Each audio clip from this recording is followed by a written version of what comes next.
Chapter 350. Jun Moxie raised his bowl of wine, closed his eyes, and drained it in one gulp. He suddenly thought of a poem and couldn't help but shout.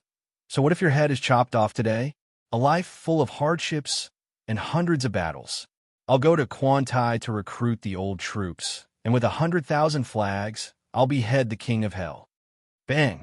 The bowl of wine in his hand fell to the ground, and Jun Moxie stood upright on the back of a horse and loudly said, "Everyone, there's no need to say any more superfluous words at this moment.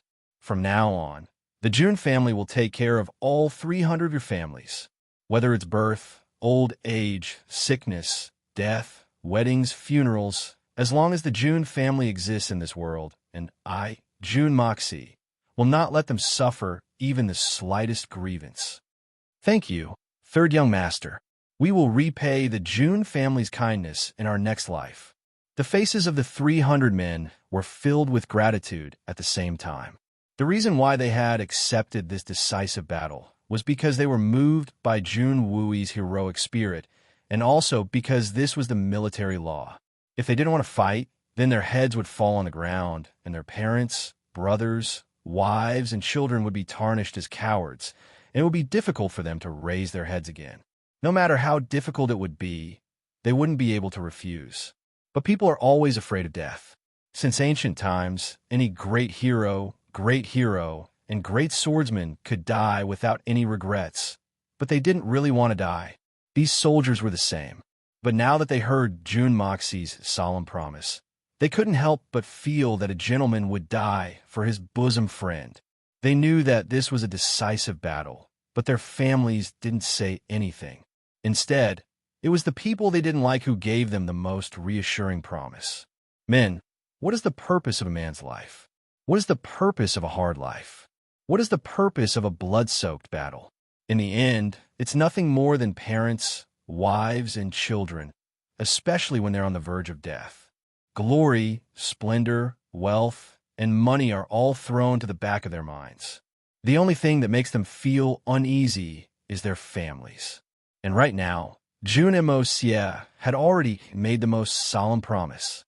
Although they didn't know that Jun Moxie had made such a decision because of the guilt in his heart, they were relieved no matter what the reason was. Die in peace. 300 people knelt down on one knee at the same time, raised their wine bowls, and drained the wine in one gulp. Then they looked deeply at Jun Moxie, stood up one by one, and walked out with their heads held high, without looking back. "This time I'm going to Quantai to recruit my old troops. With 100,000 banners, I'll behead the king of hell."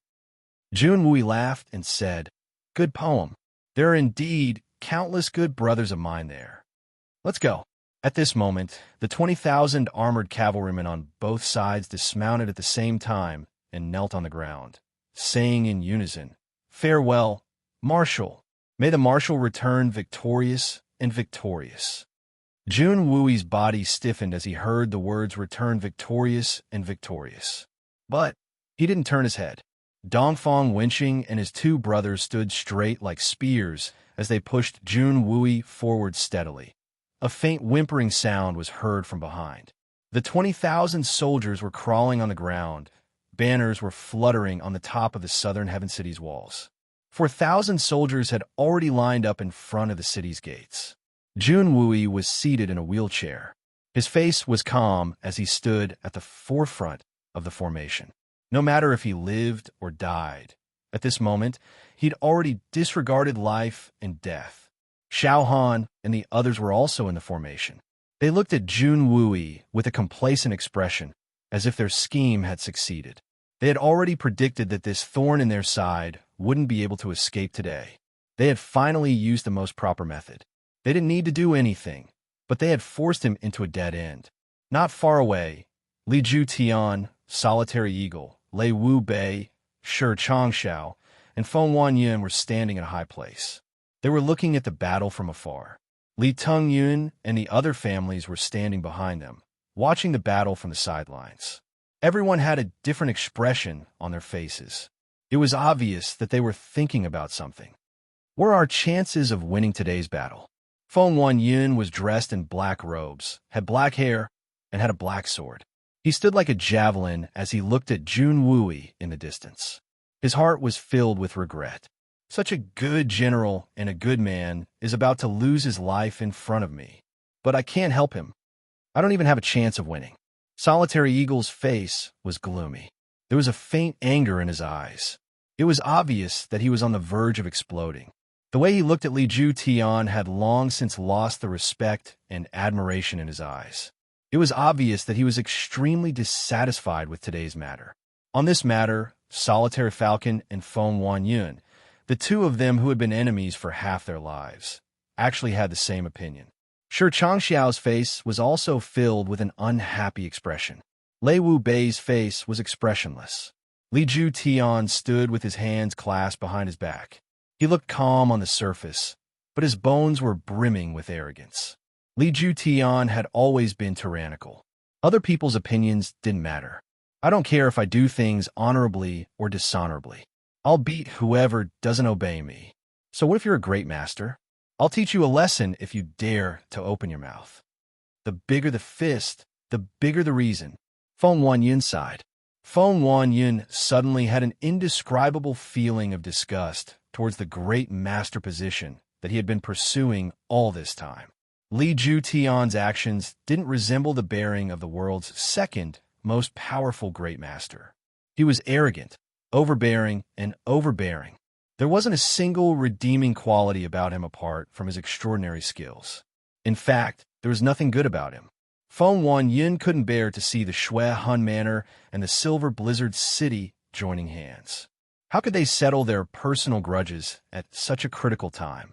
It was important to know that this battle was related to the future of the Tian Fa forest and the Xian experts of the continent. Where was their conscience? They had schemed to kill their own high-ranking military officers? Where was their morality? Moreover, the humans would be defeated if the Xian beasts were to fight. Li Ju Tian and the Silver Blizzard City would be able to retreat unscathed.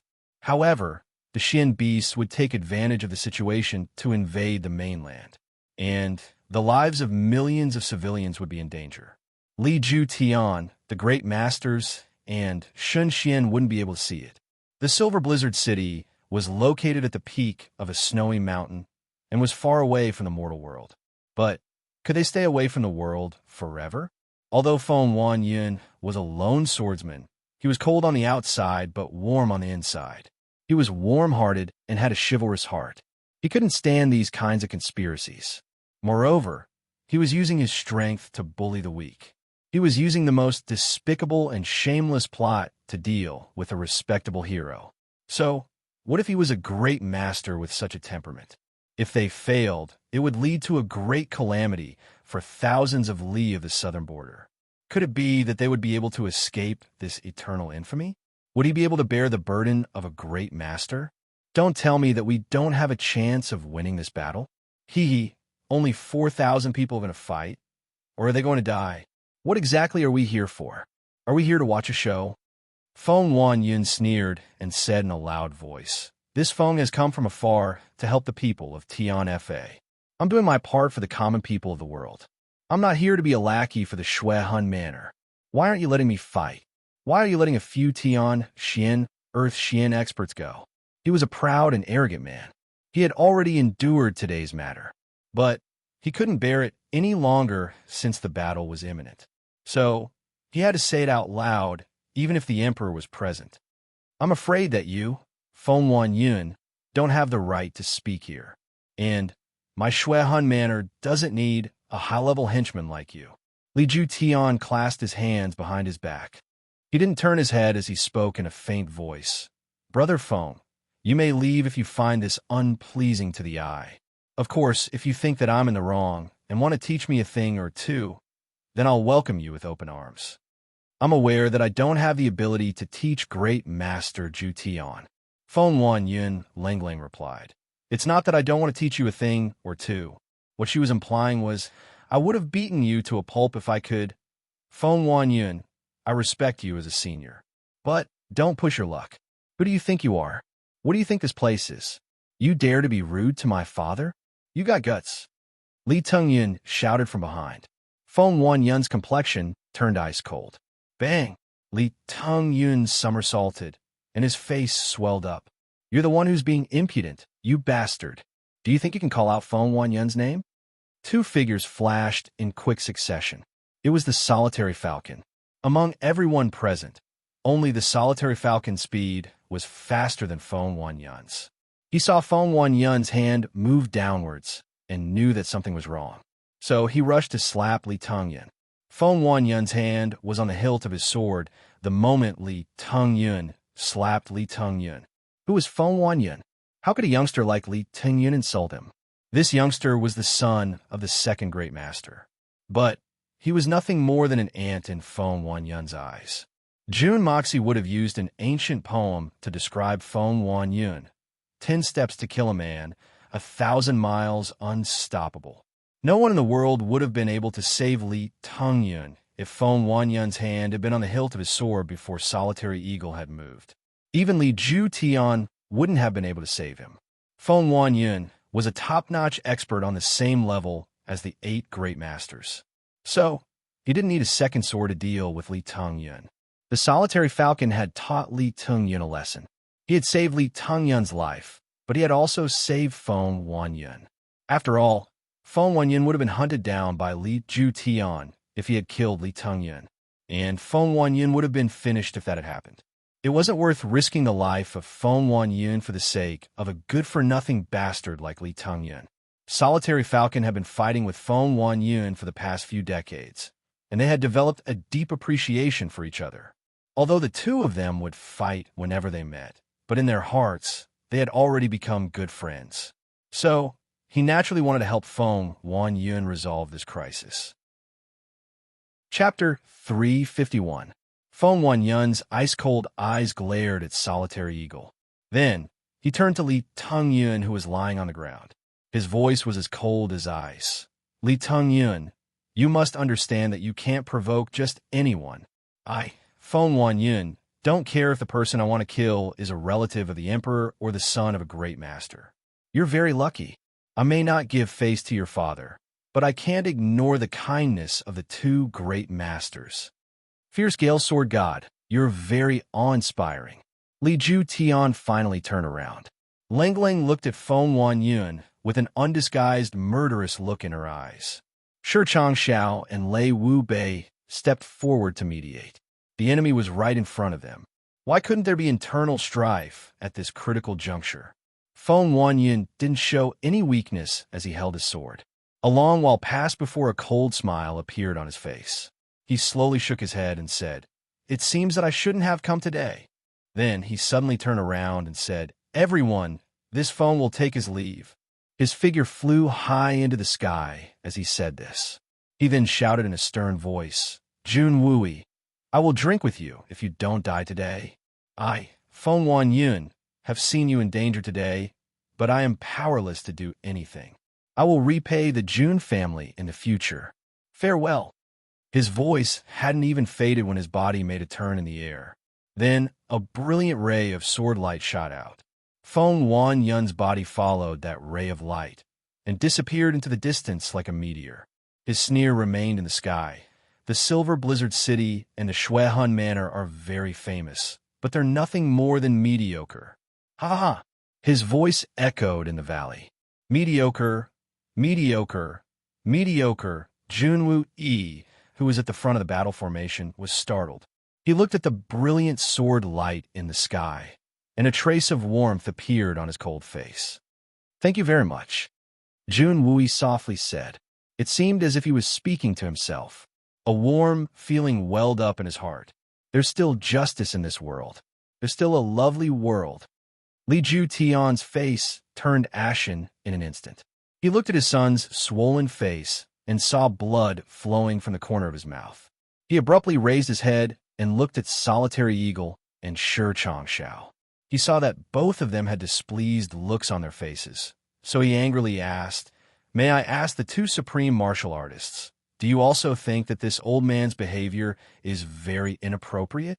Do you think that the things you've planned are all very reasonable, righteous, and awe-inspiring?" Solitary Eagle rolled his eyes and became angry. "Li Ju-tian, you're the second great master. But you're distorting the truth? So what if I distort the truth? Who in the world dares to say that I'm wrong? A sharp light flashed in Li Ju Tian's eyes as he looked at Solitary Eagle. Solitary Eagle, don't you forget that this old man only has one son. Even if I have to become the enemy of the world, I will definitely fulfill my son's request. Haha, great Master Li Ju Tian. Why didn't you show your heroic spirit when you faced the venerable Mei yesterday? I've heard that your precious son is the root cause of this disturbance. Do you dare to deny it? So what if you only have one son? This old man will slap him until he rolls on the ground. What's wrong? Is your heart aching? By the way, this old man's slap has saved your Li family's life. So, why don't you hurry up and thank this old man since you care so much about it? Solitary Eagle's temper flared up. He didn't care about anything else. He raised his neck and slanted his eyes as he taunted the second great master. He knew that he wasn't Li Ju Tian's match, but he didn't cower. He pointed at Jun Wui and turned his head to speak. Li Ju Tian, your son is your son. But what about other people's sons? Are they born from stones? Li Ju Tian, those 4,000 people who have come to their deaths are also raised by their fathers and mothers. They will turn into bones when they die, and your son will stink when he dies. Do you think your son is pampered? The cold-blooded great master Lei Wu Bei's face was cold as he stood up and said, "What's the point of arguing about these trivial matters at this point? You're making a fool of yourself. Those who deserve to die will die, and those who don't deserve to die will live after today. Do you think that you can let those who don't deserve to die live by having an internal strife? This old man has 11 disciples, and 8 of them have died inexplicably, and we still don't know who the murderer is. Shouldn't I fight with you if I do as you say?" Sure, Chang Xiao also suppressed his anger and stepped forward to smooth things over. Li Ju Tian didn't care, but Shi Chang Xiao was a great master of his country. He had come to this place on his own initiative for the well-being of his people. Shi Chang Xiao had never considered himself a good person, but he had a strong sense of the overall situation. He had helped the Shuihun Manor a lot ever since he had arrived, and Li Ju Tian's words were very hurtful. However, this wasn't the right time for an internal strife. Solitary Eagle was also vexed. Damn it, I've done this for Feng Wanyan, but I've still saved your son's life. And you're not even thanking me for setting up a memorial tablet for me. But you're venting your anger on me instead. What kind of logic is this? Do you think that I deserve to be bullied because I'm ranked last? Believe it or not, I'll kill your son. I admit that you're stronger than me, but you're like a snail. Can you even catch me if you want to kill me?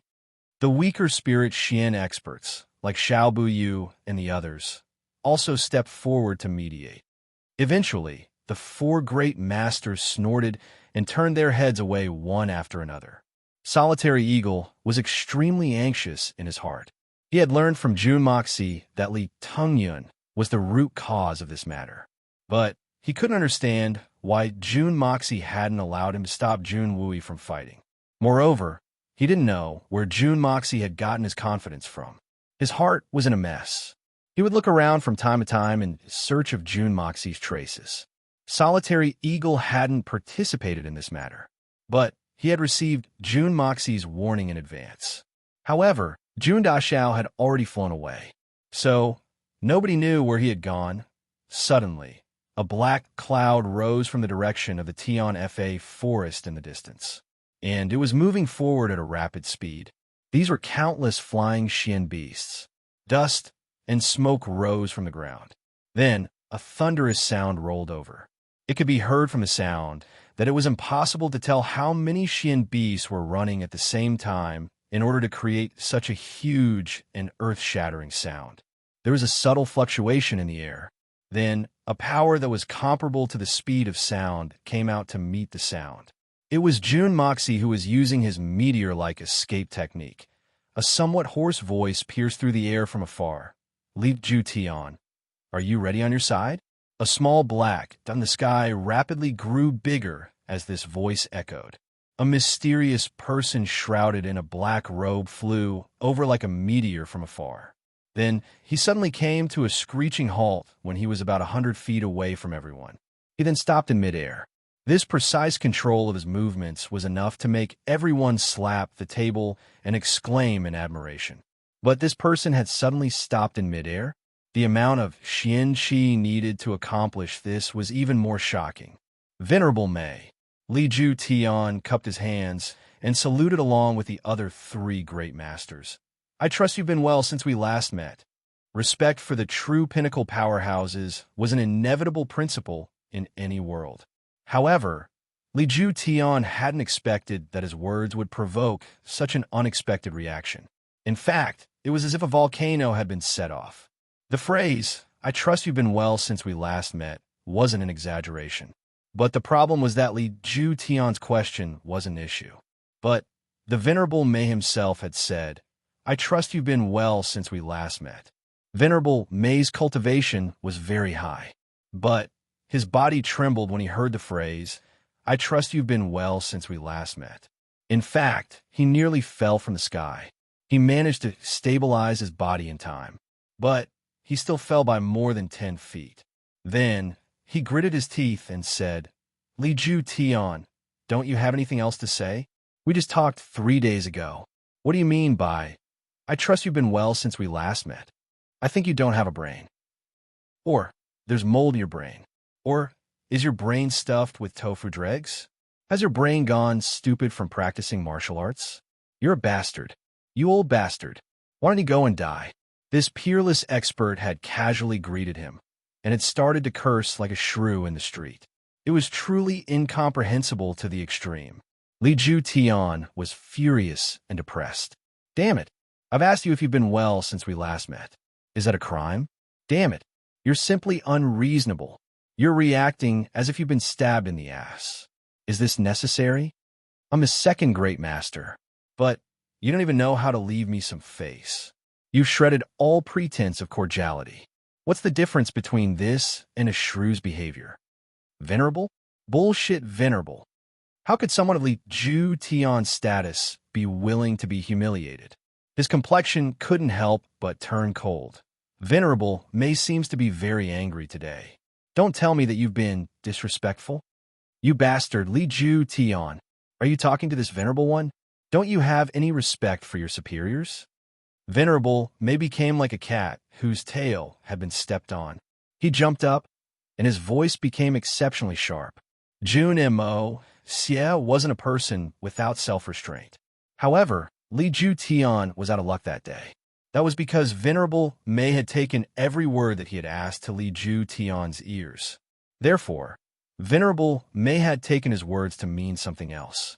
This was the greatest shame and humiliation that the Venerable Mei had ever experienced in his life. There was a poem that said, "Even the waters of 3 rivers and 5 lakes can't wash away the shame of that day." Venerable Mei's heart nearly burst with anger as he recalled the embarrassing events of that day. His blood nearly flowed into his brain. His hair stood up in anger, and he looked up to the sky and roared. Such an outrageous, despicable, shameless, vile, and despicable thing has been done to me. I haven't even dared to make a sound. And I've been, Does Li Ju Tian know something? If it wasn't just 3 days ago, why did he feel that his attitude was somewhat different? He's obviously teasing me. This is obviously Venerable Mei's own psychological problem. What does Li Ju Tian know about what has happened to him? He's simply confused. However, Venerable Mei looked at Li Ju Tian with an unfriendly expression as he thought about this. His murderous aura grew more and more ferocious as he gnashed his teeth. "Do you think I'm someone who can be teased? This is Li Ju Tian's bad luck." Li Ju Tian's current injustice was comparable to that of Marshal Yu's Storm Pavilion. In fact, it was even more excessive. Moreover, he hadn't been accused of any groundless crime. Instead, he had been slapped with a huge crime. Li Ju Tian would have died at the hands of Venerable Mei, and it would have snowed in June. Even the heavens would have shed tears of sympathy. This is too unfair. Chapter 352. The Lord of Tian Fa was raging outside. Bear Mountain's face was ferocious. He was eager to go out and fight. He was leading his Shin beasts and was howling as he walked out. Suddenly, a voice echoed in his ear.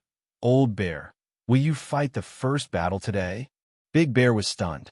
This feeling was as if someone was walking beside him, and the two of them were talking as they walked, right beside his ear. However, he couldn't see a single person. In fact, he felt the same as Bear Mountain. June Moxie was by his side and was accompanying him, but he couldn't see him, that's all. However, Bear Mountain's mouth drew back, and he almost laughed out loud. That's because he had recognized who had spoken. He couldn't help but sigh in his heart. An expert is indeed an expert. Just look at his remarkable methods. How many people in this world can use them? He respectfully replied, "Yes. I, the Tiger King, and a Lion King will lead the lion, tiger, and bear Shin beasts to battle the Tion Fa Shin experts." "Well, I've sprinkled the medicinal powder you gave me on the heads of 5 people. June Moxie chuckled and said, "Pay attention later. Don't mistake them for someone else." Of course, Bear Mountain felt that this senior was a bit long-winded today. Isn't that obvious? How can we mistake them for someone else? However, he didn't know that June Moxie was a bit nervous that day. So, he was naturally a bit long-winded. Big Bear felt a cool sensation on his shoulder at this moment. Then, a stream of pure spirit energy entered his body and started to circulate throughout his body. His entire body felt refreshed as a result. The meridians that had been injured by Li Ju Tian's elusive heart sword art had been healed. He couldn't help but be overjoyed. He then said gratefully, "Thank you, Senior." His injuries were not light, but after being treated by the #1 mystical Beast King, he was almost completely healed. Now that June Moxie's spiritual energy had arrived, it was just the right medicine for the illness, and he was completely healed. Moreover, Bear Mountain had just taken a panacea that could increase his cultivation by 10 years, so his cultivation had improved a lot. At this moment, he felt his shoulder lighten, as if he had lost something. A voice said, "However, the situation of those 5 people in today's battle is not good. Not only from your side, but even from within the Alliance, there are many people who are planning to launch sneak attacks. I will entrust this to you. We must not let them suffer even the slightest injury. Don't worry, Senior. I, Old Bear, also can't stand this kind of thing. Leave everything to me." Bear Mountain vigorously patted his chest and took charge of everything. "That's good. I'm relieved. Yes, there's no need to show mercy to others, especially those from the Silver Blizzard City and the Shuehan Manor. Get rid of them if you can." June Moxie chuckled twice and said, "I'm leaving." Bear Mountain looked around in a daze, but there was nothing around him. He would have thought that he was dreaming if his internal injuries hadn't been healed. June Moxie used his horizontal escape technique to find Long Crane and exhorted him again. Then, he returned with a satisfied look on his face. It should be everything is settled. June Moxie had gained a lot over the past 2 days, but he had also been extremely sullen. Li Ju Tian had shielded his son and had brazenly framed Jun Wui. The Silver Blizzard City had added fuel to the fire, and the major clans had become submissive. This had made June Moxie extremely angry. "My third uncle would have been unable to escape death if I hadn't had a backup plan. Moreover, I come to assist the Shuehan Manor. This matter can't be called despicable. In fact, it should be called obscene. Extremely obscene. But don't blame me for being unjust since you're so heartless. I have a powerful assistant like Tion Fa Forest. If I don't make a good plan, then you'll end up losing the rice used to lure the chicken. Wouldn't that make the June family look easy to bully? Li Ju Tian and Li Tangyun. I'll also prepare a big gift for you and your son. I'll guarantee that you'll wish you were dead." Shi Changshao saw that Venerable Mei and Li Ju Tian were furious. So, he hastily stepped forward and smiled. "Venerable Mei seems to be in a bad mood today. Why don't you take a break for now? We'll talk again later." This master of life and death could also tell that Venerable Mei had just experienced some unforeseen event. Her head was filled with anger, and her words and actions today were really too much. Even if Li Ju Tian doesn't have the status of the second great master, you still can't scold him as if he's your son. A man needs face, and a tree needs its bark. You can't bully people like that, even if you're the strongest person in the world. Great Master Li's face had turned pale with anger. In fact, he was almost unable to breathe. However, this matter was too dramatic. Li Tian had relied on his superior Xianxi to teach Solitary Falcon, Feng Wanyun, and the others a lesson in a domineering manner. Now, someone was still acting domineering, but the one being taught a lesson was Li Tian himself. The Solitary Falcon listened with a smile on his face and felt very happy. Damn it!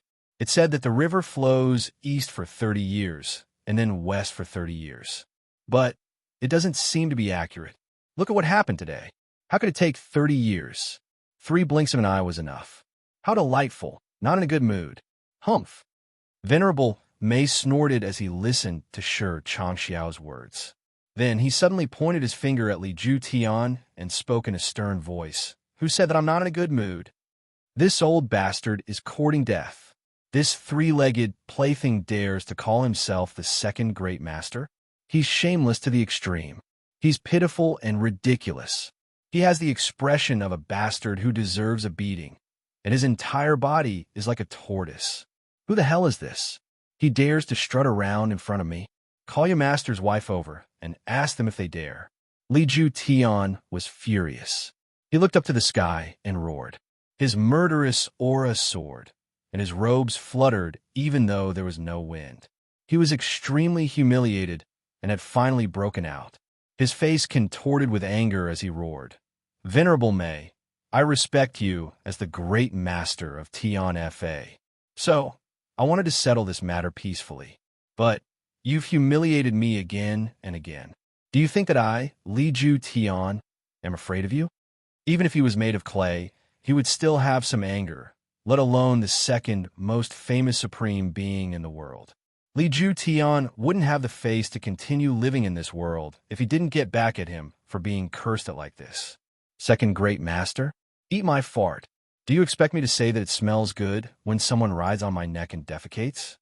Venerable Mei snorted contemptuously and said, This great master is clearly humiliating you. What do you do about it? What do you dare to do? His figure flashed. No one could stop him in time. In fact, no one could stop him. Shi Changxiao, Lei Wu Bei, Solitary Eagle, and the others were watching the show from the sidelines. So how could they stop him?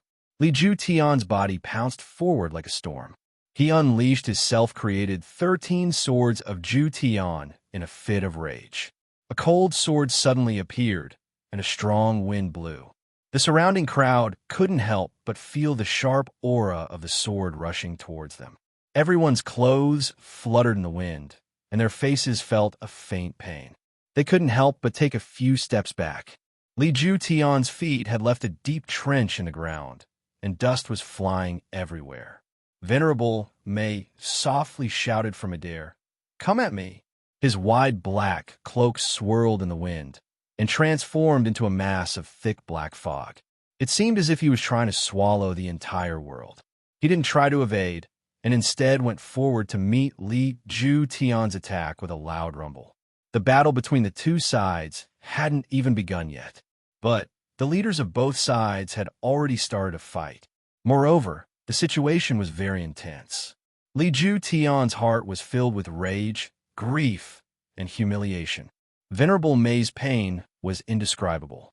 He was filled with monstrous shame, and he was in a predicament where he couldn't live under the same sky.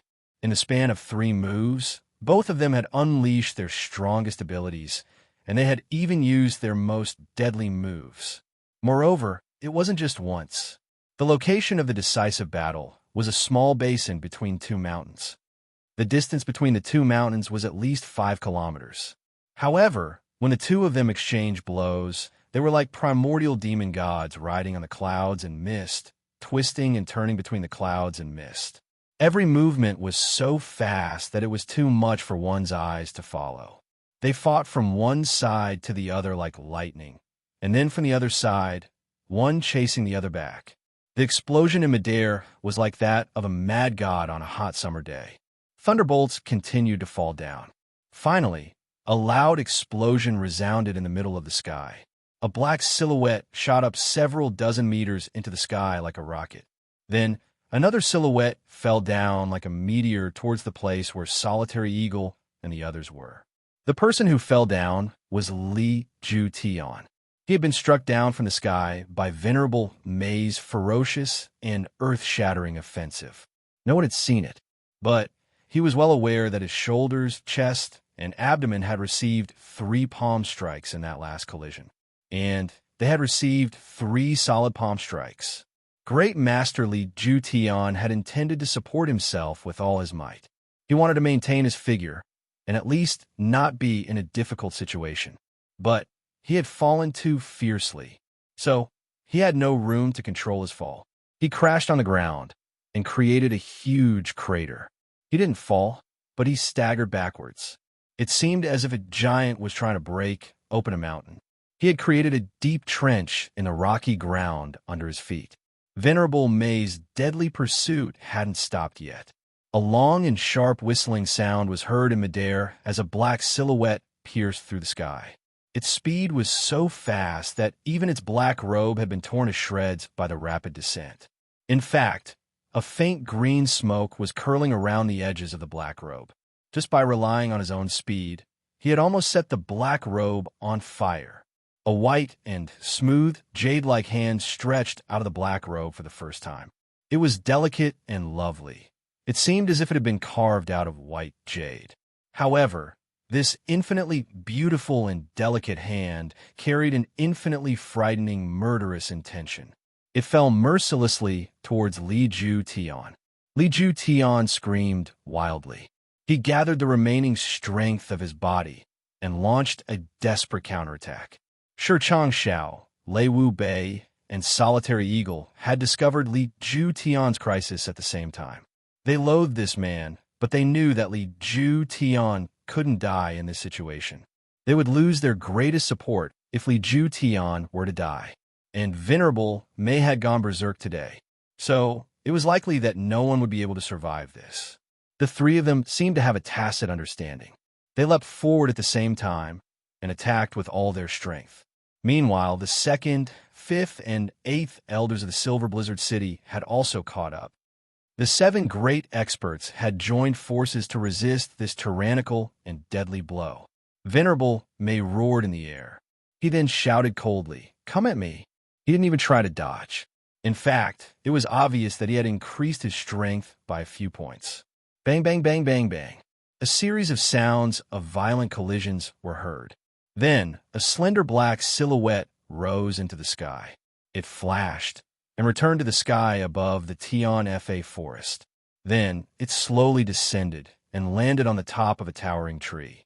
It was as thick as a finger and stood facing the wind. Several muffled groans were heard at the same time. Xiao Bu Yu and the other 2 were the last to arrive, but they were the first to fall. The 3 of them were like 3 rubber balls as they tumbled back up the mountain.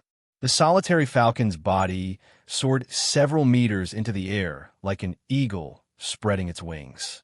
But then, he suddenly felt like he was about to fall down. He hastily steadied himself, and then floated back like a lightning bolt. In fact, he wasn't in such a difficult situation.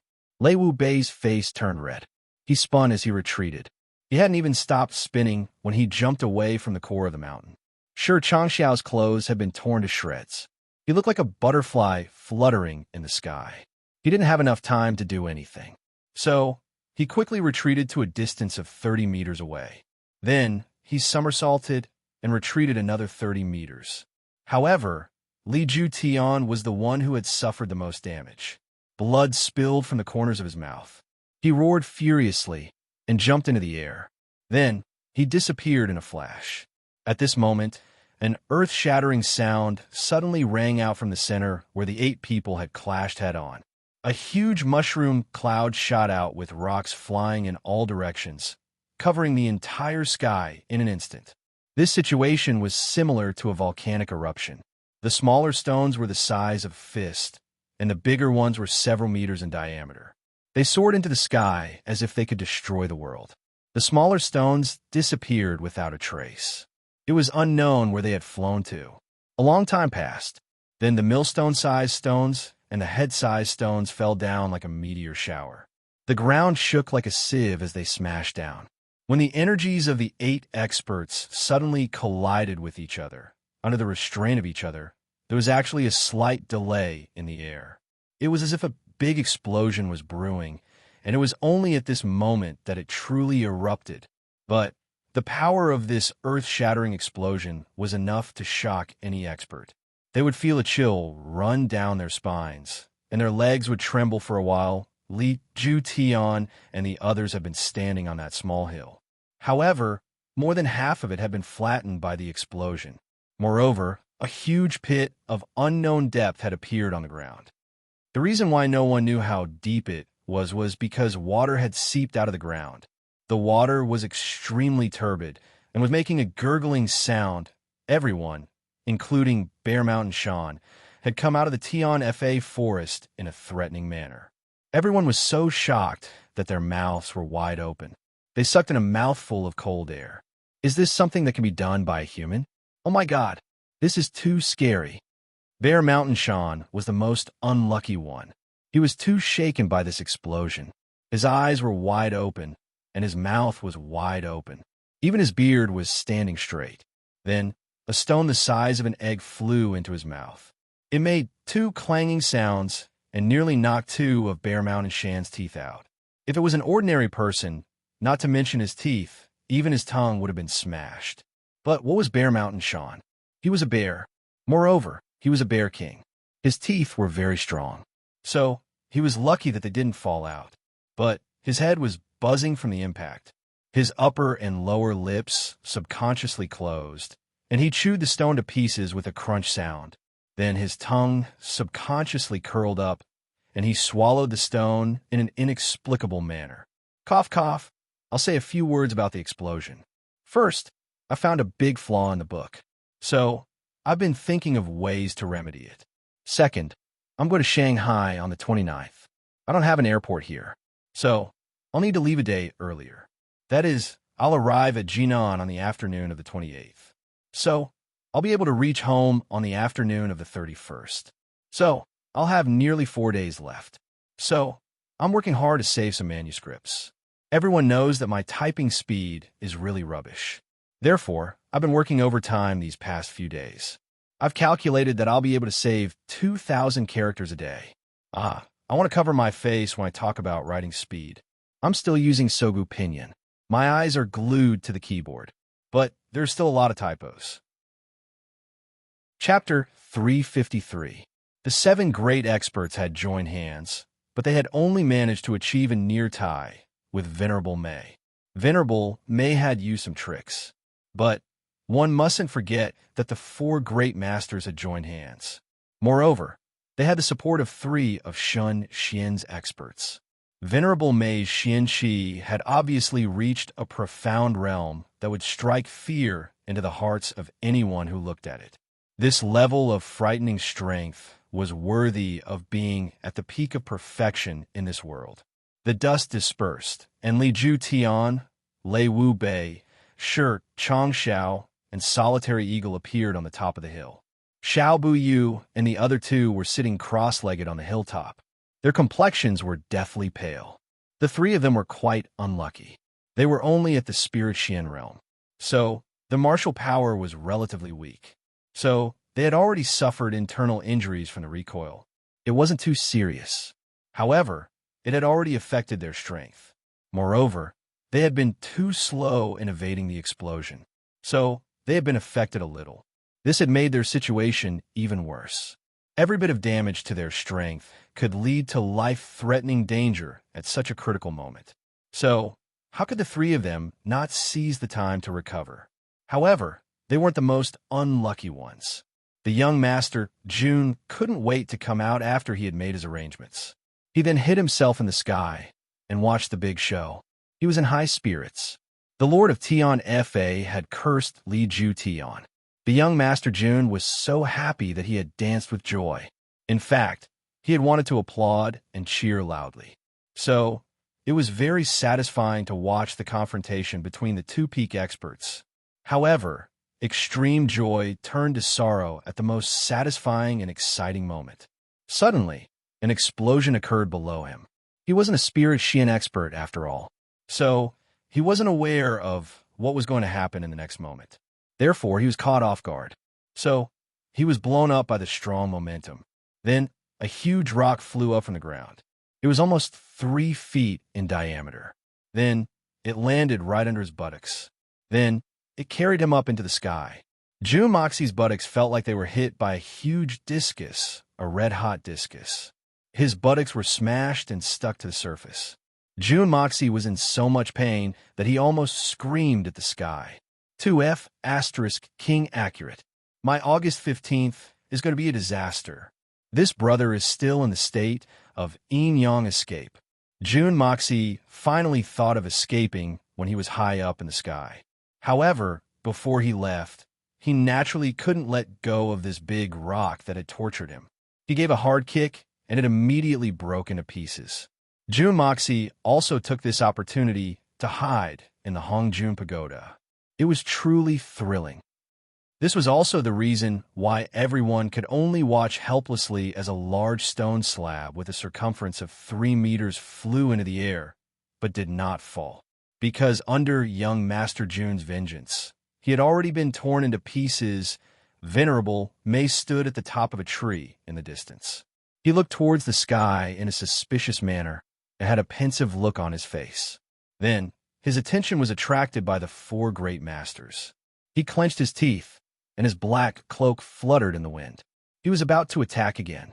Wait! Venerable May, wait! A loud shout was heard from afar. The person who had shouted this shout had a profound Xian cultivation. His voice had shaken the mountains. 2 whooshing sounds were heard as 2 black-robed men appeared in front of Li Ju Tian and the others. The most eye-catching thing was that these 2 men had purple golden belts tied around their waists, and a purple golden sword was hanging from each of these belts. These 2 men looked handsome and had an outstanding bearing. Their black robes stuck to their bodies and made them look particularly handsome. The 2 men stood still and cupped their hands towards Venerable May. Then they smiled and said, "We haven't seen each other for many years. Venerable May, I trust you've been well since we last met. Do you still recognize your old friends?" Venerable May's body hovered in the air as if he were weightless. His eyes swept over them as he spoke up. "So it's you two. I'm surprised. How can I be unwell if you're well?" Li Ju Tian rolled his eyes in a gloomy manner.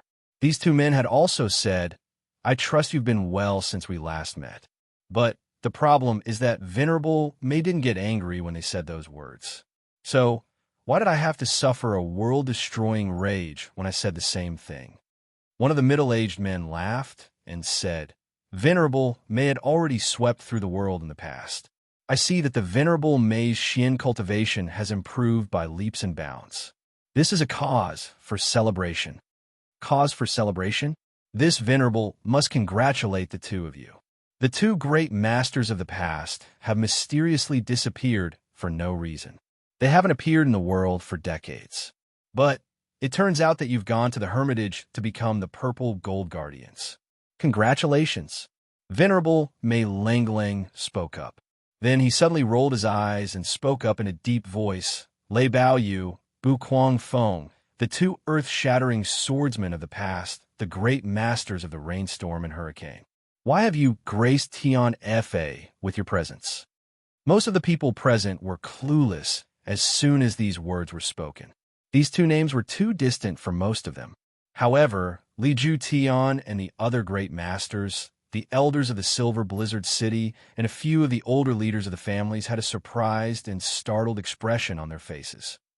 Not many people remembered these 2 names now, but they had scared many people 60 years ago.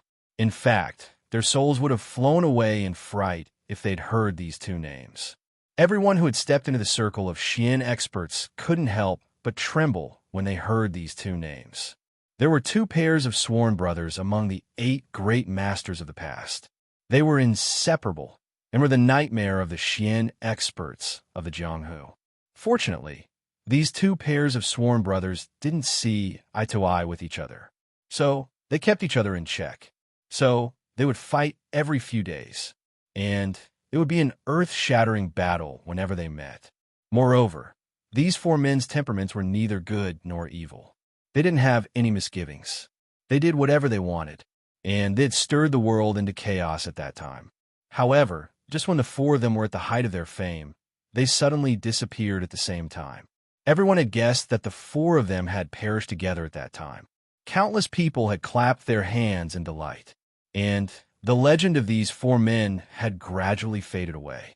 But very few people knew what had happened back then after 60 years had passed, and these two men were one of the Swarm brothers, the two earth-shattering swordsmen of the past, the great masters of the rainstorm and hurricane, Lei Bao Yu and Bu Kuang Feng.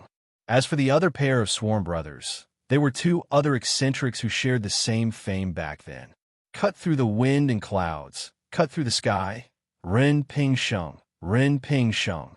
Ren Ping Sheng still mad. Two great masters. Who would have thought that, after 60 years, they would hear the nightmarish names of rainstorm and hurricane again on the eve of the battle in Tianfa Forest? And they even saw them in person. The only thing that puzzled people was that when they disappeared, they were not young anymore. They were at least 70 or 80 years old. Now, after 60 years, why do they look like two middle-aged men? Could it be that these two men had practiced the art of rejuvenation? You flatter me. The one who spoke had a black mole at the corner of his eye. The old people could clearly remember that this was the appearance of the great master of the rainstorm, Lei Bao Yu. He smiled and said, "With our insignificant abilities, how we dare to ask the Venerable May to teach us? Today, we have no choice but to represent the immortal palace as a witness for the battle between Tianfa and the continent." Oh, such a trivial matter actually alarmed the elusive world of immortals. Shouldn't I, May, feel particularly honored? Venerable May smiled mockingly. Facing these two great masters who were like killing gods, he did not care at all. Clearly, he had a card up his sleeve. How we dare.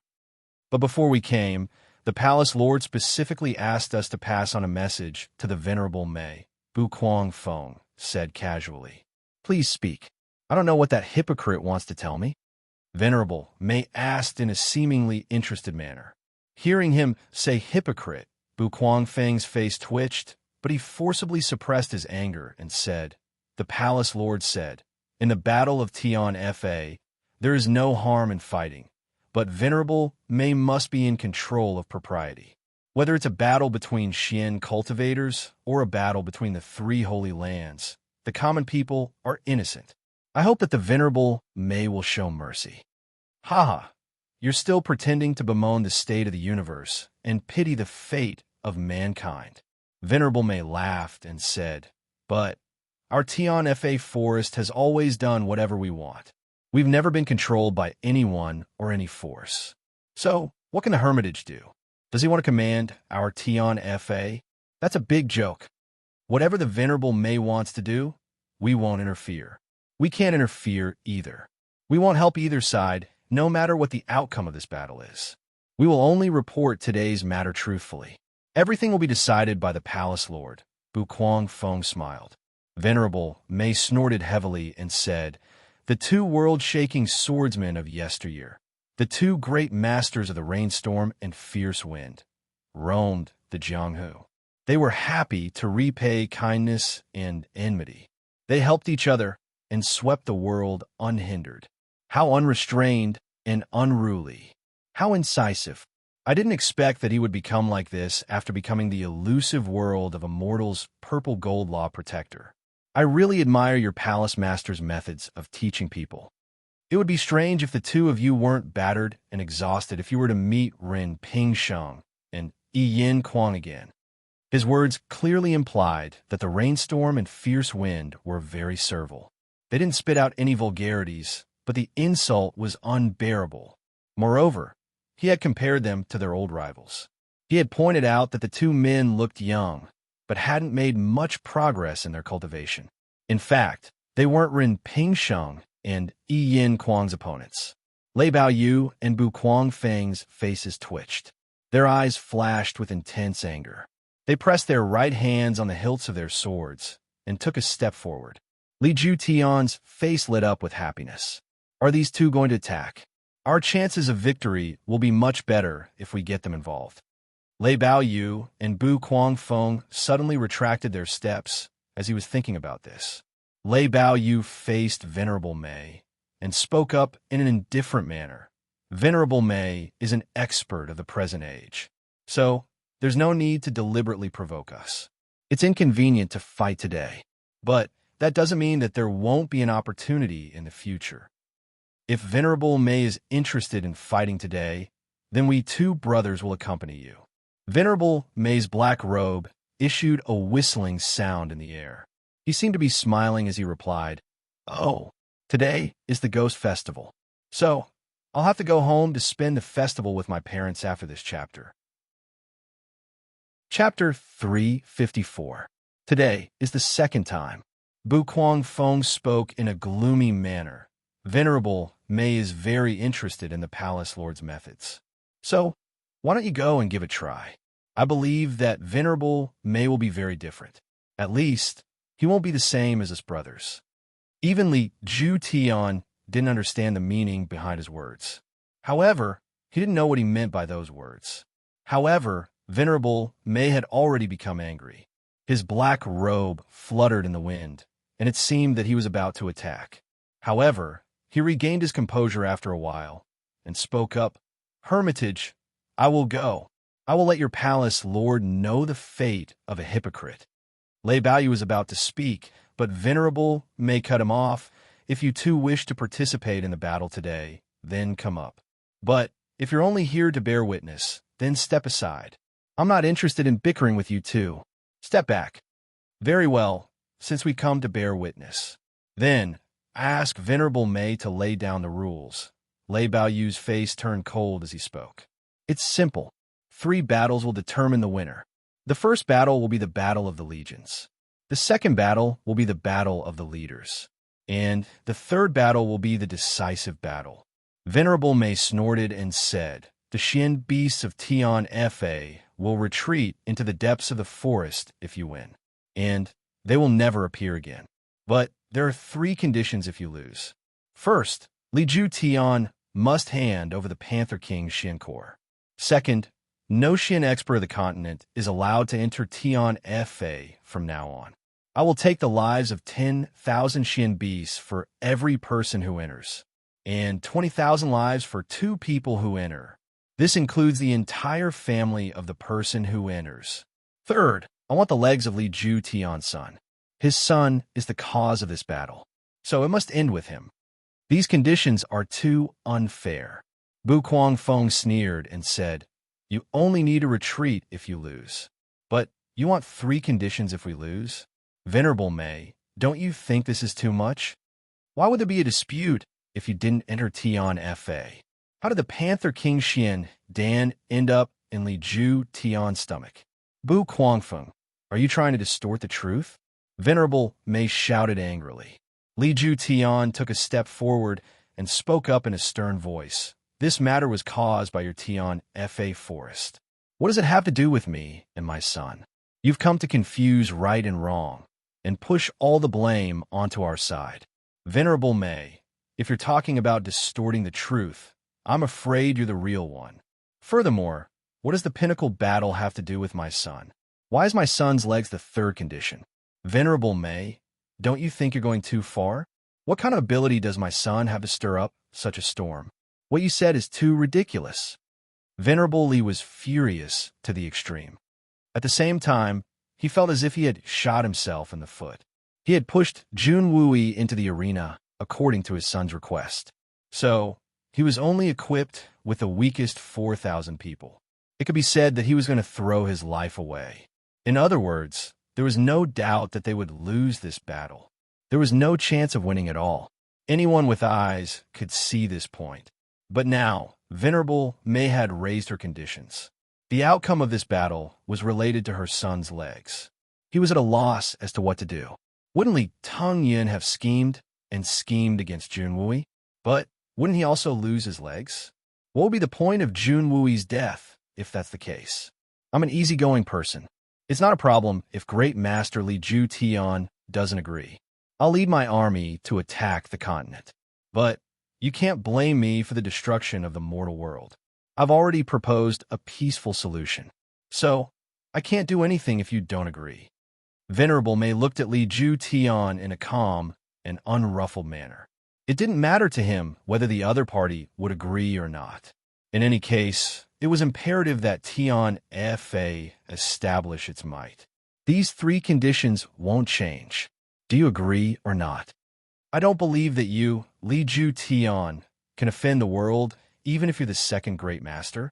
Moreover, I can beat him until he agrees, even if he doesn't agree. I don't agree.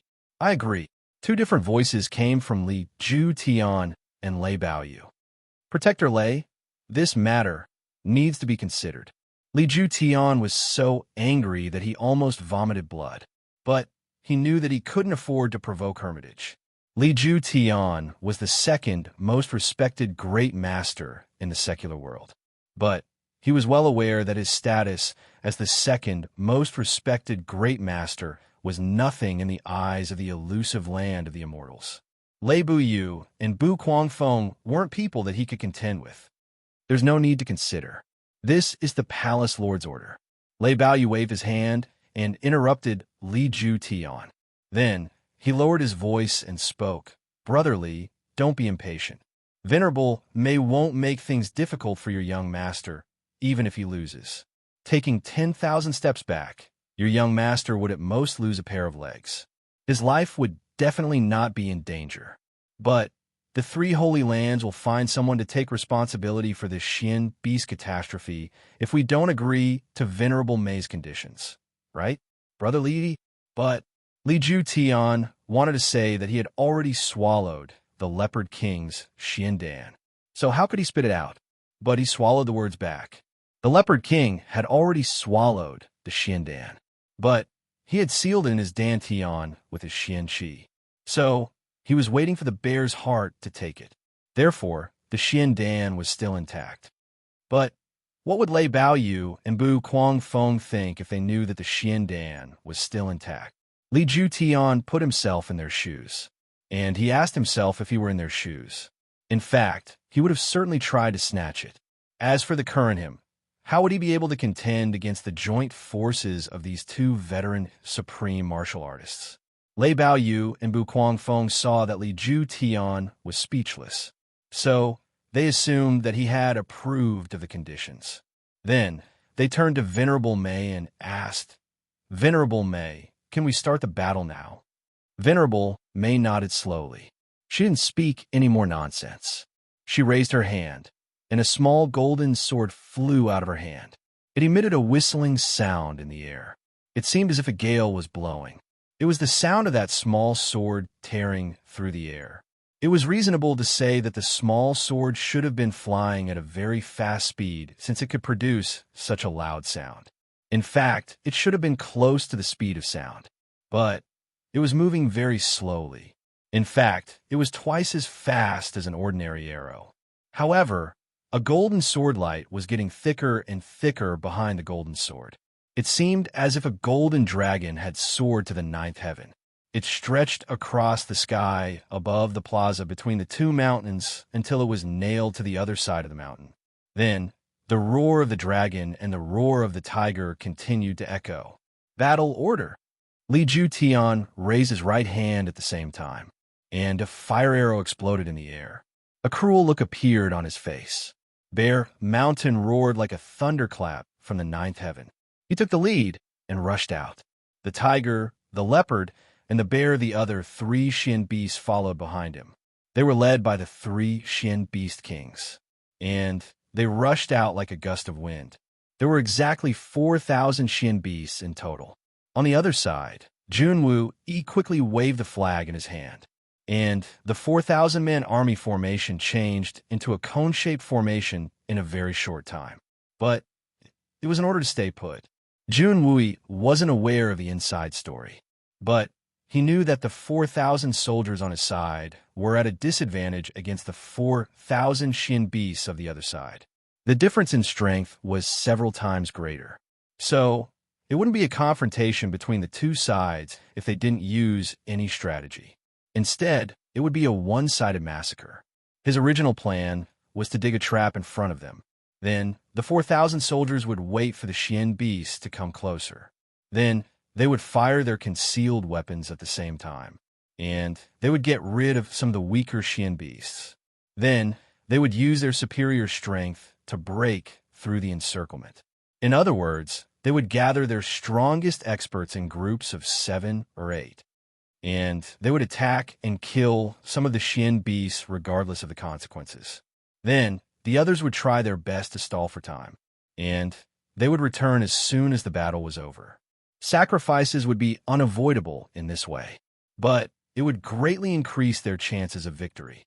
At the very least, they would be able to inflict considerable damage on the other side. As for whether they would win or lose in the end, Jun Wui didn't consider it. But even if they died in battle, they would die a heroic death. It must be said that, even when facing such a strong Xian beast army, Jun Wui's strategy was quite effective. In fact, it was the most ideal arrangement. If they acted according to this strategy, even if they couldn't avoid being completely annihilated in the end, they would still be able to achieve great results. They would be able to kill as many Xian beasts as possible. Optimistically, they would be able to kill about half of the Xian beasts. Using a mere 4,000 soldiers to fight against the same number of Xian beasts, but with several times the strength of the Xian beasts. If they could really kill half of the Xian beasts, this battle could definitely be considered a victory for the humans. But no matter how perfect the strategy was, or how outstanding the plan was, if there was a problem with the executors, then everything would only be a theory on paper. Can you expect the people who will fight this battle to listen to Jun Wui's commands? Not to mention that there were many people who had been instructed to kill Jun Wui, and these people just happened to be the strongest experts on the human side. The massacre that could have been avoided, or at least wouldn't have come so soon. Hiding like turtles and waiting for the enemy to charge at us. Isn't this courting death? Brothers, don't listen to that cowardly general's bullshit strategy. Follow me and kill. We can easily kill level 6 or 7 Xian beasts with our strength. On average, each person can kill 1 or 2 Xian beasts. Isn't victory right in front of us? There was a commotion in the rear, and the 700 people of the Shui Han Manor suddenly rushed out. Their original position was at the very back of the line. So, their charge directly smashed the front line that had been arranged by Jun Wui. The formation had collapsed even before the battle had even begun. But the 700 people of the Shui Han Manor still didn't care. They rushed out under the leadership of the 3 Shan Xian experts of the Shui Han Manor. I'll laugh twice and get drunk today. I'll look up to the heavens and have a clear conscience. The past is like the wind, and tomorrow is like the water. I'll disappear without a trace, and I'll catch up in the future. Those who read my books are my brothers and sisters. Who in this world is worthy of insulting me and cursing me? I'll ignore the jumping clowns. I'll use my heart to sprinkle my wisdom. I'll write to you and get drunk with you. The world's scandals will never recede. I'll cover my ears and sleep when I'm tired. The world is small, and who will comfort me? The internet is illusory, and I'll accompany you. I'll write without regret, and I'll face each other with lofty character. I'll look again tomorrow, and I'll see a myriad of colors. I'll be depressed today, and I'll vent my resentment. I'll look at you with a smile, and I won't take it to heart. I'll go to sleep after I've finished my drunken talk. Chapter 355. With them taking the lead, the masses naturally responded. Then, the 12 men from the Silver Blizzard City also rushed out. Then, the aristocratic families also rushed out like a tide. Jun Wui's army was at the rear. The 300-strong army was almost alone in the rear. It had to be said that the words of the Shui Han Manor were extremely provocative. After all, victory would be right in front of their eyes if they could kill 1 or 2 Xian beasts on average. However, how many people could kill Xian beasts with ease? Did they really think that they were as strong as Shun Xian or Tian Xian? However, it had to be said that the 3,000-strong army had a tacit understanding with each other. The Shui Hunmaner's army had suddenly turned left after they had rushed out and had taken a roundabout route to outflank the Xian beasts. Meanwhile, the Silver Blizzard City's army had taken a roundabout route to the right. The army behind them didn't know why and had taken a roundabout route. However, the army behind them didn't know whether they should go left or right. So, they hesitated for a moment.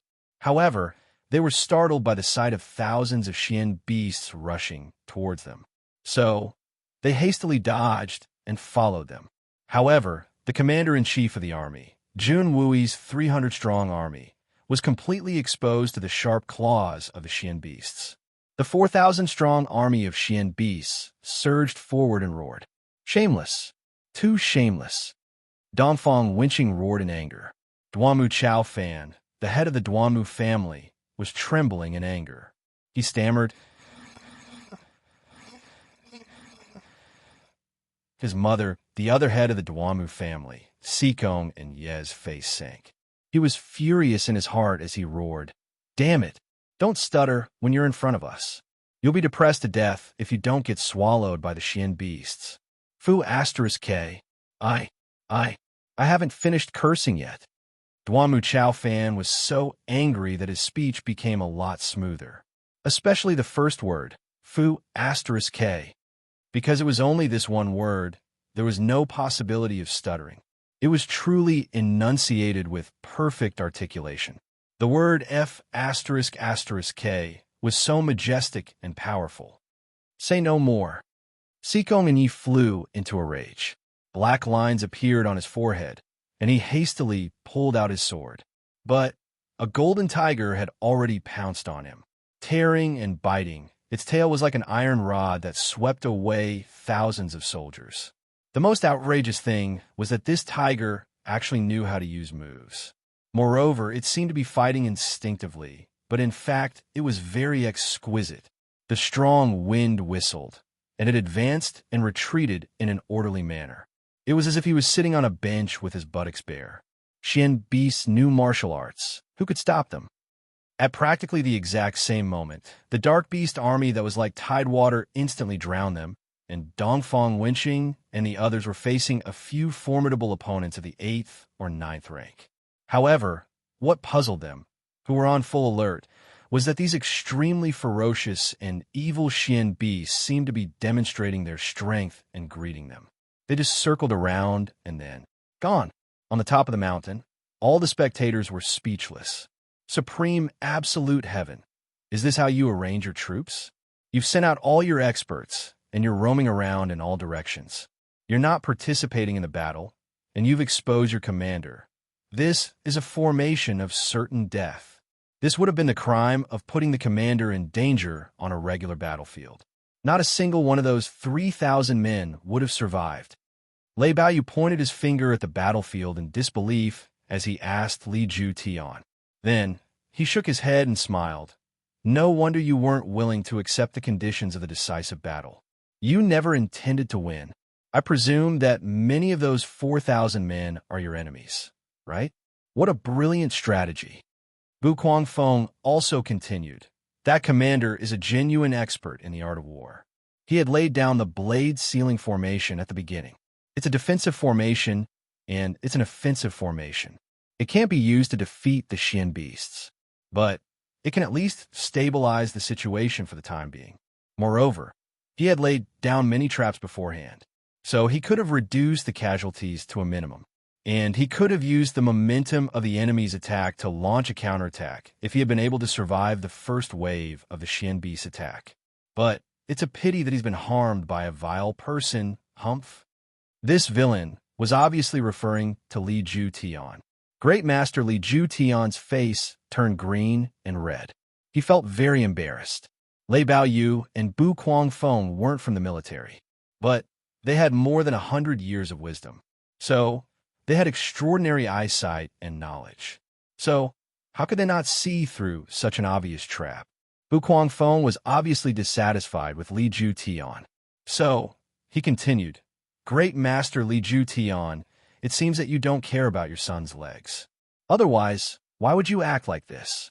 And why would you act like this for your son? It's unimaginable. Li Ju Tian's face turned red. He didn't know how to respond. So he stammered but couldn't speak. How could he have known that Hermitage had sent his men to watch the battle? He had only thought of his reputation in the secular world. So, who would dare to say anything even if someone was dissatisfied with his actions?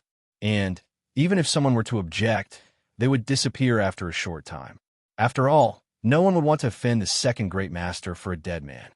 However, Lei Baoyu and Bu Guangfeng had arrived, and Li Ju Tian had been left in a difficult situation.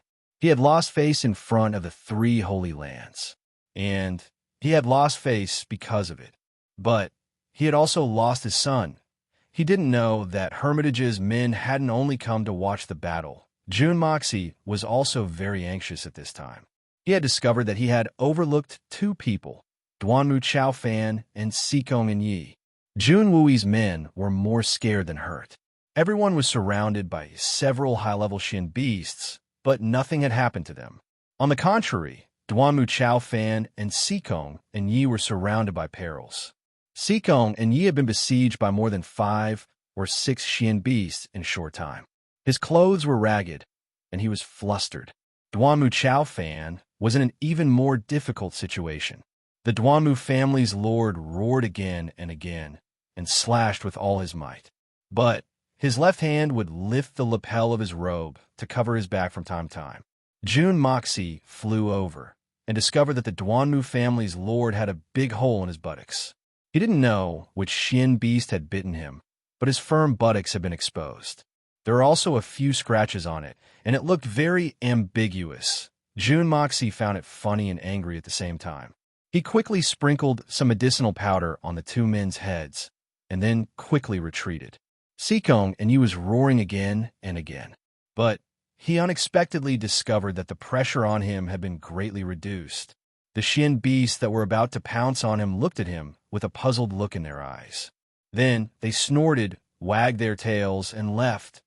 Then the tide-like Xian beast army split into 4 groups and fought against the Xian practitioners on the other 2 sides under the command of the 3 Xian beast kings. Only a few Xian beasts were left on Jun Wu Yi's side, which was supposed to be attacking. These Xian beasts were 9th level Xian beasts. Their fighting strength was extremely high, and they could kill this small group of people by opening their mouths. But they didn't have the slightest intention of attacking. Sikong and Yi was puzzled. There was only one Xian beast in front of him. It was extremely intelligent, and it was winking at him. Winking? What are you doing? I'm in the middle of a war. Why do you have this kind of expression? Sikong and Yi stared at him with his ox-like eyes. He didn't understand what was going on. That golden tiger Xian beast was a little anxious. It raised its claws and pointed to the surroundings. Then it roared and pounced over. Its momentum was very frightening. Sikong and Yi hastily used all his strength to resist. He didn't have the confidence in his heart, but he immediately discovered that the beast's momentum seemed to be very powerful. But it didn't have much power. He was puzzled. Then he saw the beast wagging its tail and winking. This time, Sikong and Yi finally understood. Crap, it wants me to pretend to fight with it. He turned his head and saw that everyone else had realized this earlier than him. Each person faced a Xian beast and shouted at it. The Xian beasts also roared loudly, but they saw that their swords were like lightning, but they weren't accurate. Their claws were like the wind, but they missed. However, the most powerful person among them was the commander-in-chief of the army, Jun Wui.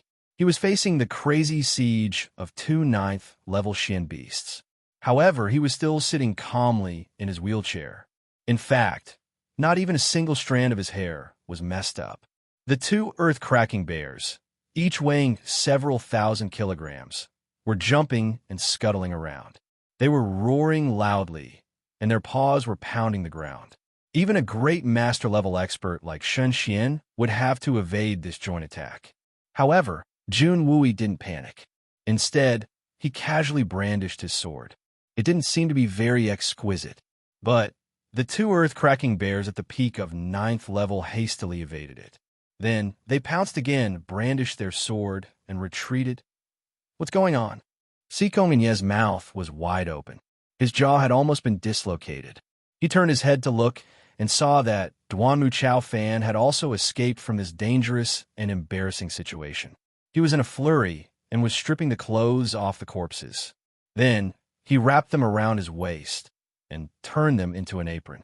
However, this apron only covered the back of his body. Duanmu Chao Fan's opponent was also a 9th level golden tiger. So Duanmu Chao Fan simply threw his sword to the ground and concentrated on tying the apron. However, that golden tiger fiercely rushed over.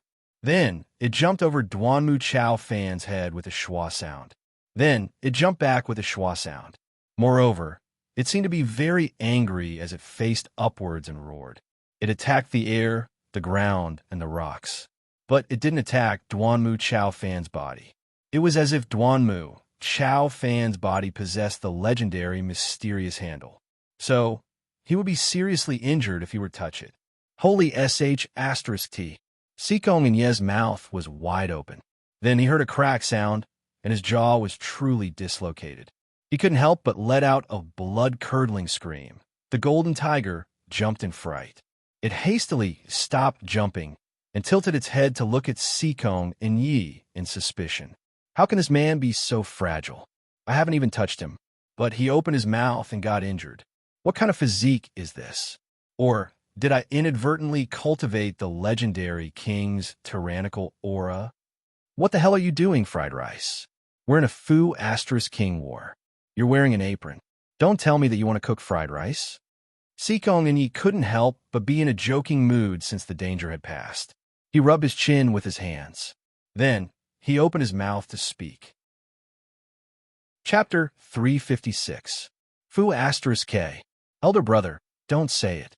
You say it's difficult, but it's even more difficult for me. Sikong and Yi held his head and groaned. He hadn't been injured by the siege of countless profound beasts.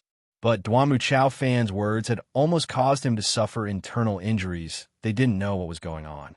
But Jun Wui and the others understood in their hearts. There must be an expert helping us. But we must put on a show. We can't betray the host of this show, right? Therefore, Duanmu Chao Fan brandished his long sword. The silver light flickered, and his footwork was graceful.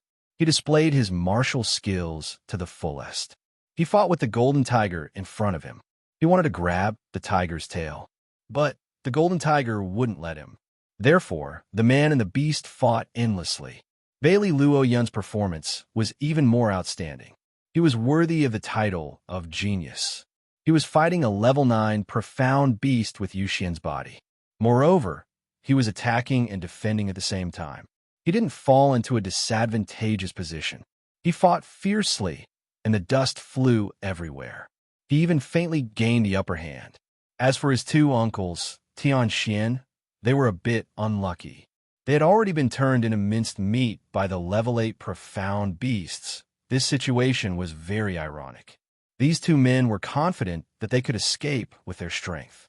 They would have turned around and left as soon as they confirmed Bailey Luo Yun's death. Bailey Luo Yun was a genius, but he was only Yu Xian's cultivation level. So, it wasn't their turn to die. To put it bluntly, they were the executioners. However, they hadn't expected that the damned criminal wouldn't die, even after being beheaded thousands of times. The two men were dumbstruck. They were surrounded by many high-level, profound beasts in the blink of an eye. Yu Xian's Bailey Luo Yun had unleashed his strength to kill them. But Tian Xian couldn't move even an inch. He was eaten alive. The two men didn't understand what was going on even when they died. It could be said that he was truly a confused ghost. Blood-curdling screams could be heard everywhere on the battlefield.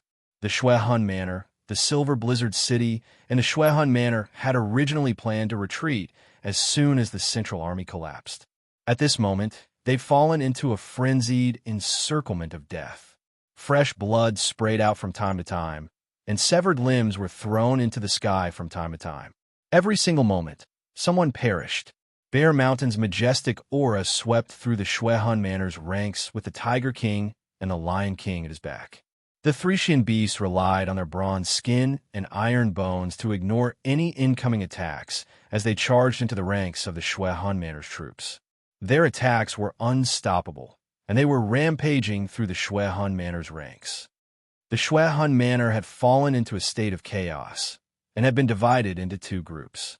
Then, the Shui Hun Manor had been divided into four groups, each fighting their own battles.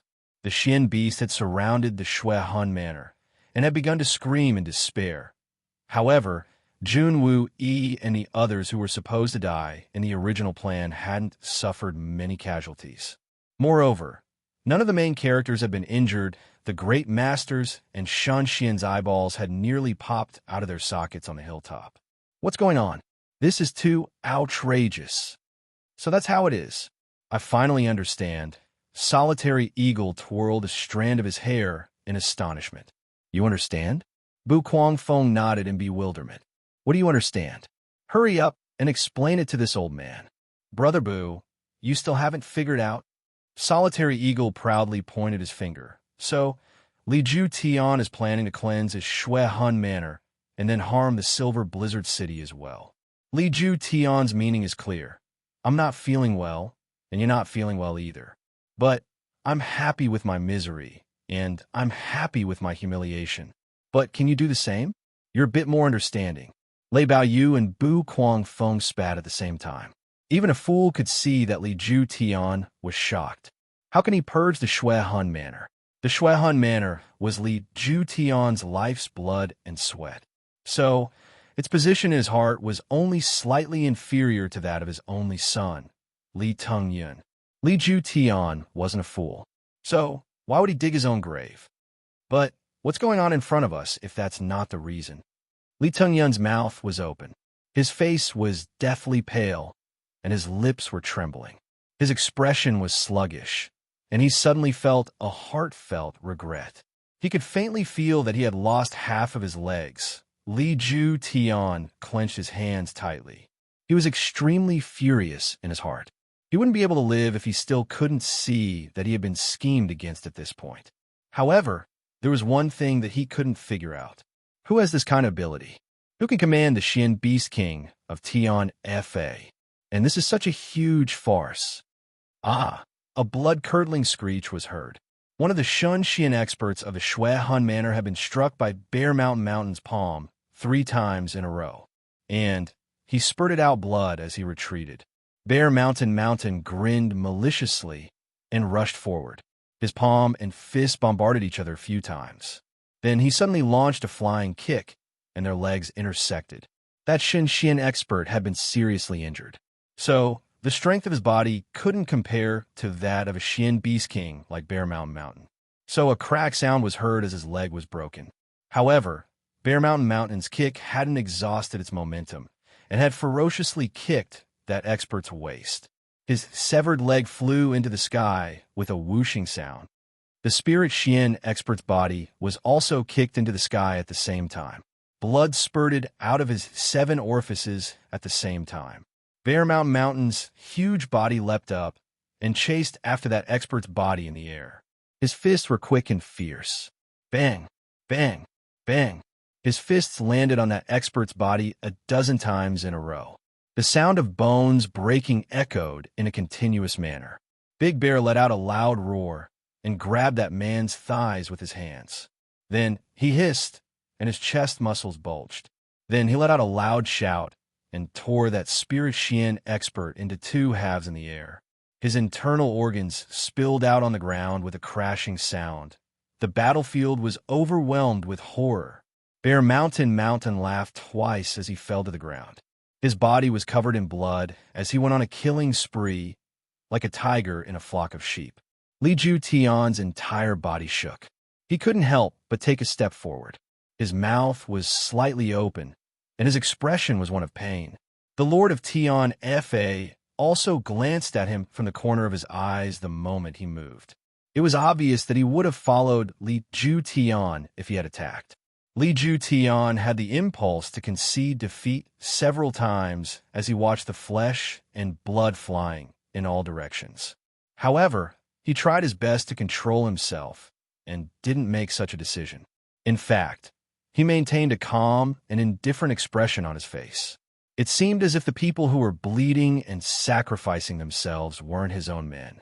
The human side had been doomed to suffer a crushing defeat since the beginning of the battle. This was because the disparity in strength between the two sides was too great.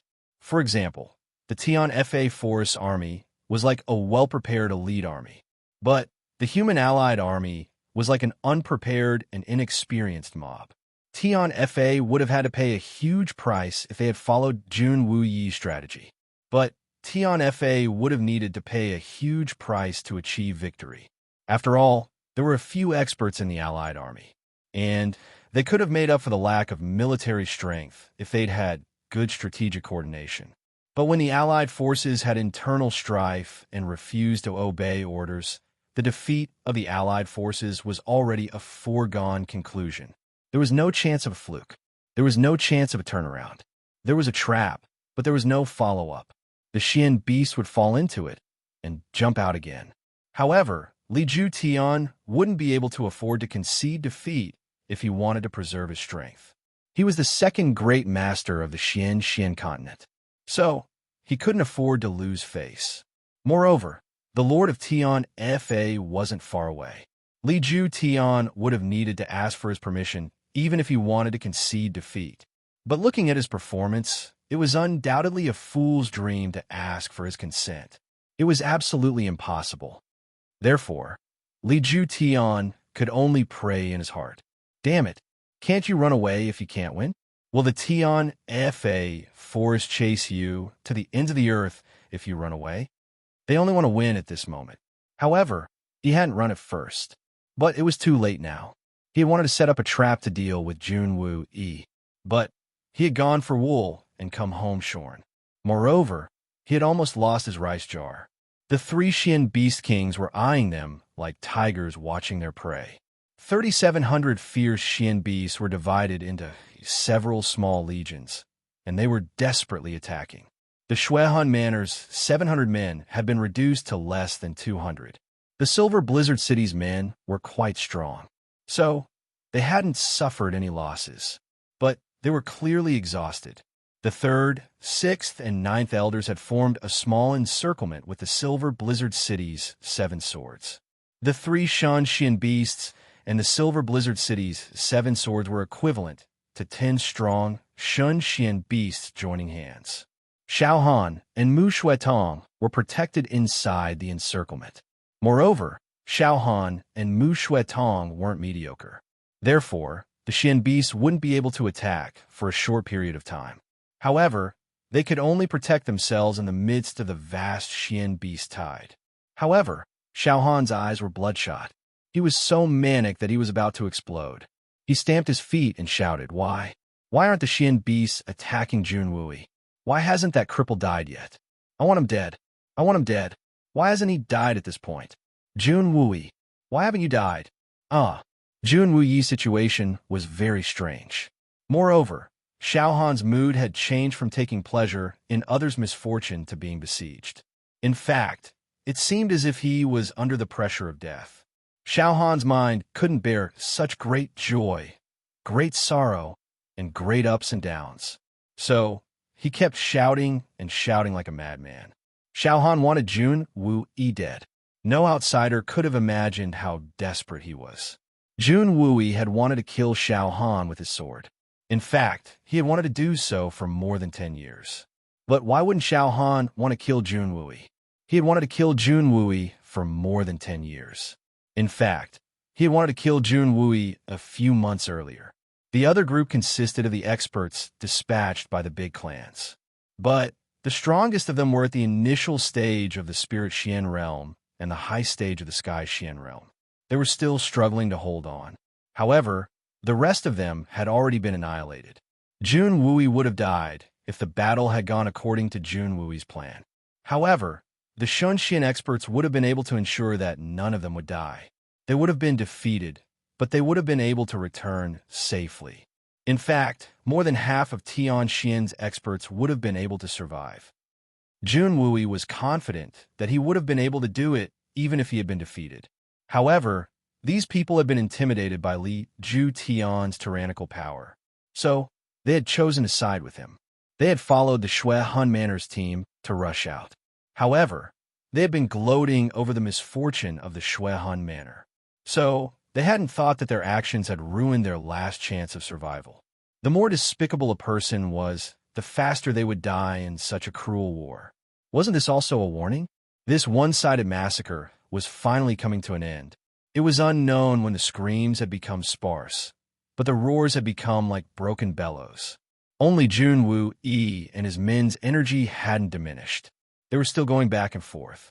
In fact, they seemed to be enjoying themselves.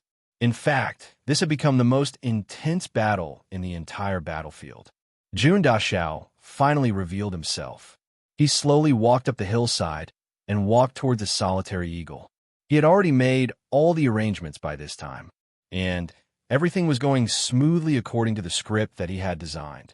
More than half of those who were supposed to die have died, and I don't think any of those who weren't supposed to die will die. I've said this before. You'll have to prepare for a funeral if you want to frame us. Jun Moxie slowly walked up the hill. His clothes were fluttering in the wind. His handsome face had an indifferent and cruel expression on it. In this battle, no one would have thought that this seemingly weak and frail youngster would single-handedly direct such a grand tragicomedy. This youngster looked like he was only at the level of Yuxian. The originally tragic side, the side that was powerless to reverse the situation, was forcefully turned into the side of comedy. And the other side had been full of confidence and excitement. They had been plotting and plotting to take pleasure in the misfortune of the other side. But they were now in a complete tragedy. Jun Moxie was like an unknown master of the art. He was hiding behind the scenes and plotting the entire situation. Not only had he schemed against himself, but he had also schemed against his enemies. He hadn't missed a single detail. He had Yu Xian's cultivation, but he had schemed against the Shun Xian Great Master and Tian Xian Earth Xian experts. But so what? What was meant to be a tragedy would never become a comedy. Such an act could be said to be able to create clouds with a turn of his hand and rain with a turn of his hand. Everything was under his control. Now it was time to check the fruits of victory. It was also time for his side to be elated. How could Jun Moxie, the only great director who had planned everything, not show up? How could he not enjoy it? When frustrated, one should laugh wildly. When complacent, one should laugh even more. Laugh to your heart's content. Be complacent. Sing loudly. Life is short. Why have so many misgivings? Life is short. Enjoy it while you can, and sing drunkenly. If you cry when frustrated, others will look down on you. So you must laugh. Even if no one is watching, you must laugh for yourself. If you are indifferent when you are complacent, others will say that you are smug and pretentious. So I must be smug. I don't like to pretend to be pretentious because I want to be awesome. If I am complacent, why do I have to pretend to be sad? I find it too tiring. I am complacent. I'm awesome. Whoever dares to mock me as a madman should first ask themselves if they have the achievements of this madman. If not, then shut up. Get lost. There's a hole in your stinky socks. I won't pee in your pot. What does it have to do with me?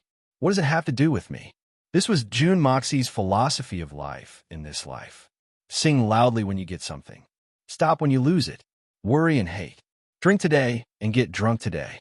Worry tomorrow and worry tomorrow. Chapter 357. Good boy. Solitary Eagle didn't understand what was going on, but he knew that Jun Moxie had something to do with it. Otherwise, why would he have warned him not to get involved? He couldn't help but grab Solitary Eagle's shoulder as he saw him approach. Then, he shook him violently and burst into laughter. Jun Moxie laughed mischievously as he broke free from Solitary Eagle's grasp. Then, he stood on the hillside and watched the battle from a distance. The corners of his mouth slightly pursed and formed a cruel arc. Solitary Eagle. How was your fight with Feng Wanyun? Jun Moxie asked. Jun Moxie hadn't seen it, but he was sure that the two men had fought. Feng Wanyun had challenged him for decades.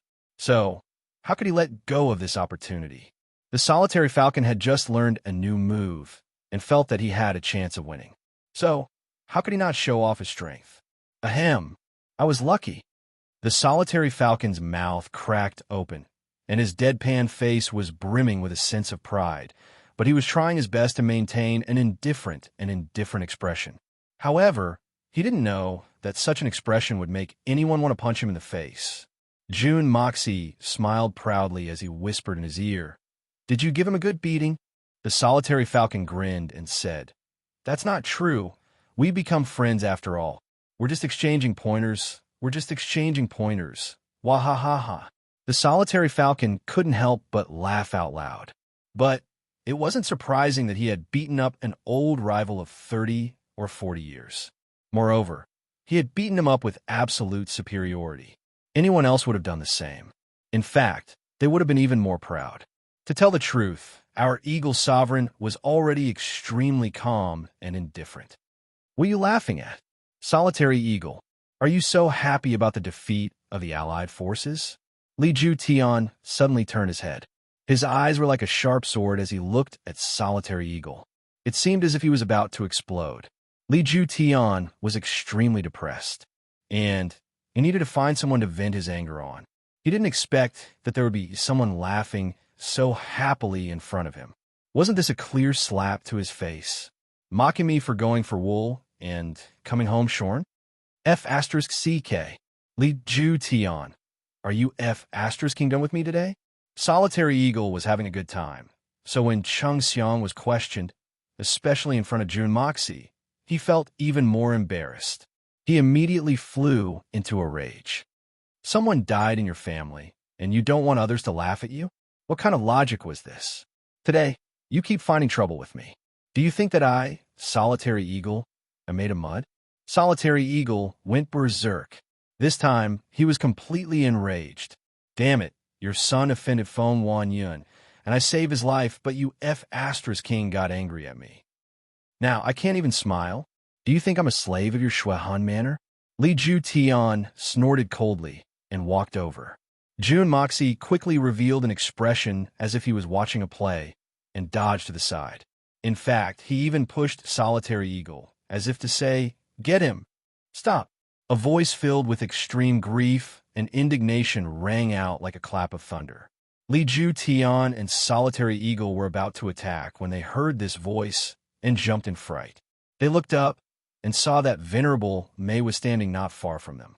He was staring at June Moxie. His whole body was trembling, and his eyes had turned blood red. Venerable Mei had discovered that bastard the moment June Moxie had arrived. This sudden and shocking discovery had nearly caused her to faint on the spot. Venerable Mei's heart was beating crazily as she looked at that handsome face. It was the same face that she had been torturing in her dreams for the past few days. Venerable Mei felt as if her heart was beating crazily, and the blood in her body had rushed to her head. She found it difficult to breathe, and she was seeing stars in front of her eyes. She gasped for breath a few times and finally calmed down. This wasn't because she was pleasantly surprised, nor because she was infatuated with him. It was incomparable grief and monstrous humiliation. The heavens have mercy on me. I've finally seen this person again.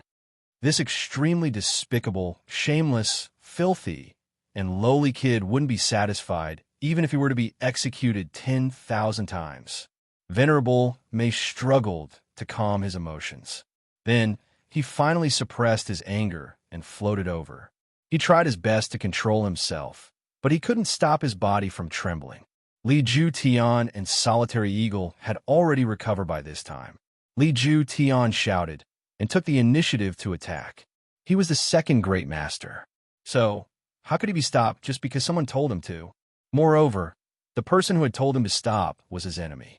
Solitary Eagle didn't dare to be negligent in the face of the second great master's attack. So, he naturally had to fight with all his strength. Who would have thought that Li Ju Tian would disappear before Solitary Eagle could even launch a counterattack? Venerable Mei's anger had reached its peak when he heard Li Ju Tian say, "Stop." Li Ju Tian had dared to attack in such an unscrupulous manner. Venerable Mei couldn't help but feel the anger that had been building up in his body for hundreds of years ignite at this moment. He angrily rushed forward and grabbed Li Ju Tian's neck. Then, he heavily pressed him to the ground. Li Ju Tian's head smashed against a rock with a loud bang. The rock that had been sitting on his buttocks was smashed into pieces. Then, Venerable May slapped him across the face. Bang! A loud sound was heard. It was a loud sound. It was a loud sound. The slap had produced a loud sound. I told you to stop. Didn't you hear me, you bastard? You old bastard. Venerable May moved his arms and legs at the same time, as if he was kicking a sandbag. In an instant, he had thrown hundreds of punches and kicks. It was obvious that he had lost control of his mind and had gone mad. He shouted as he punched, "Are you deaf? I won't let you hear me. Can't you hear me? How dare you not hear me? How could you not hear me, you bastard? You damned tortoise, you despicable, shameless bastard. You actually pretended not to hear." Li Ju Tian was the second great master, but he didn't even have the strength to fight back. He could only look at Venerable May with grief and indignation. The second great master was so humiliated that he felt like committing suicide. "I want to die." Li Ju Tian's tragedy was inexplicable. I attacked Solitary Eagle. What did that do to you, Venerable May? Why did you hit me again? However, Li Ju Tian didn't know that his bad luck was the same as the last time he had said, "I trust you." It was all because of June Moxie, and the main culprit had appeared this time.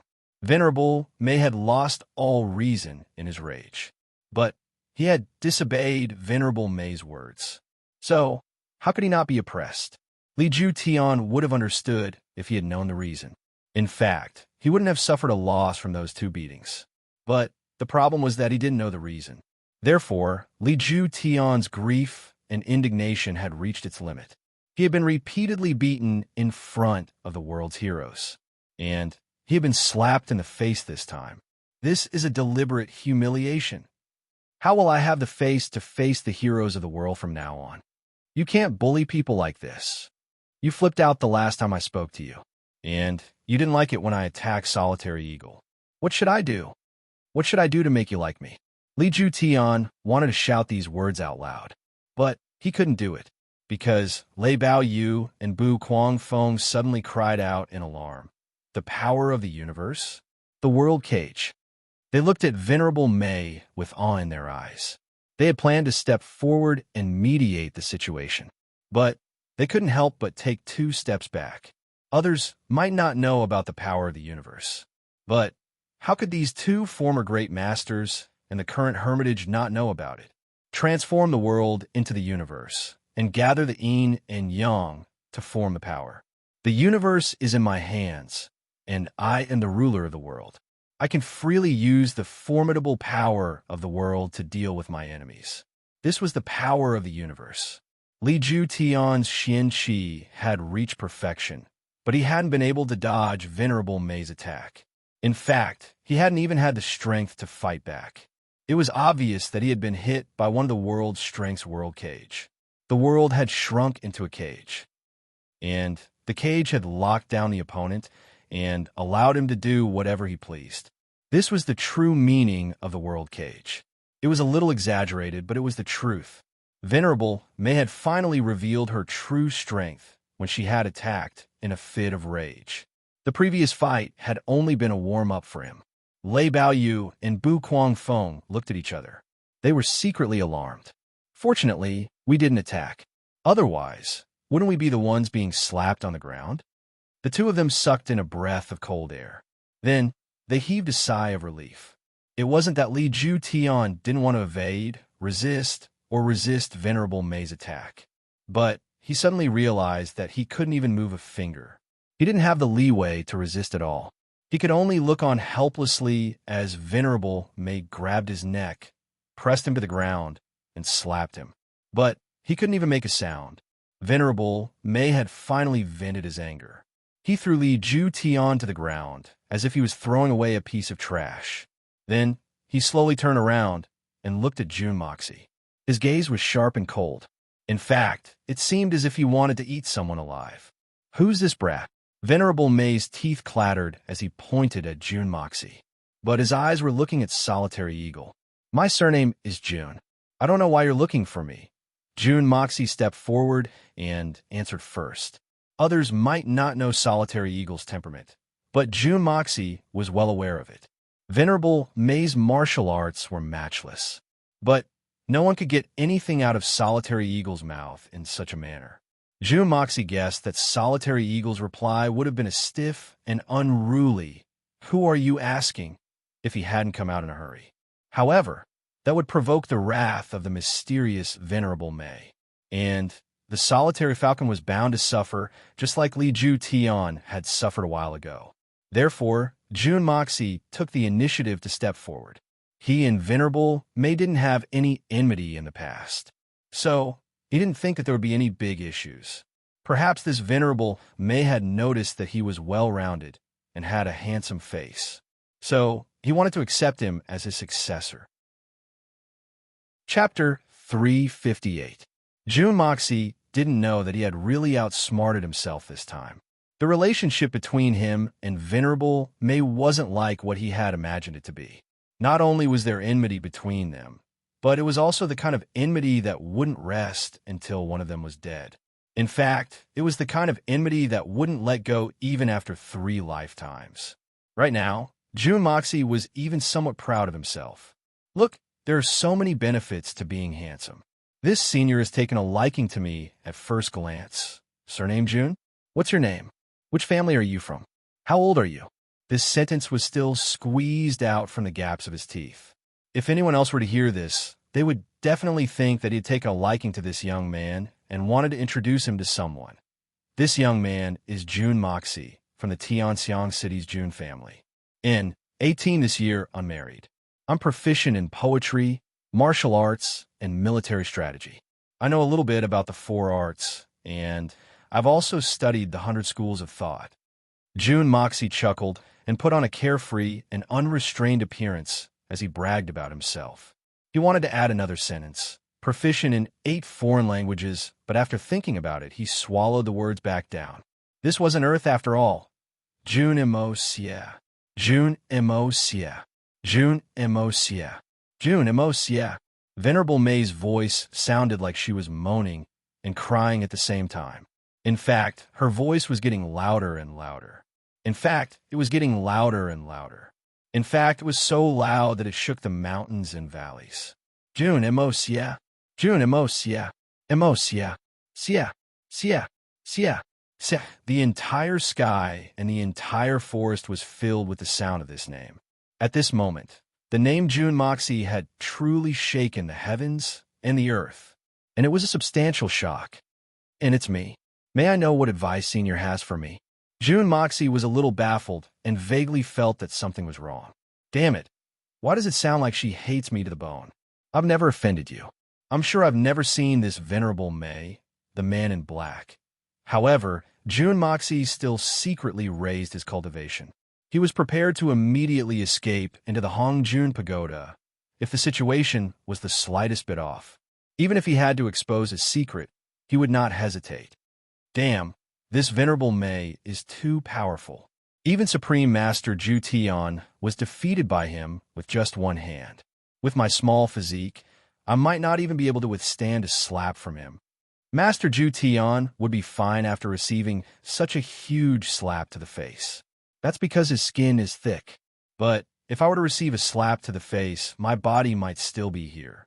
But I'm afraid that my head might fly back to Tianxiang City for the new year. What can I do for you? Venerable May repeated. He was suddenly at a loss. That's right, what should I do with him? 1 slap to death.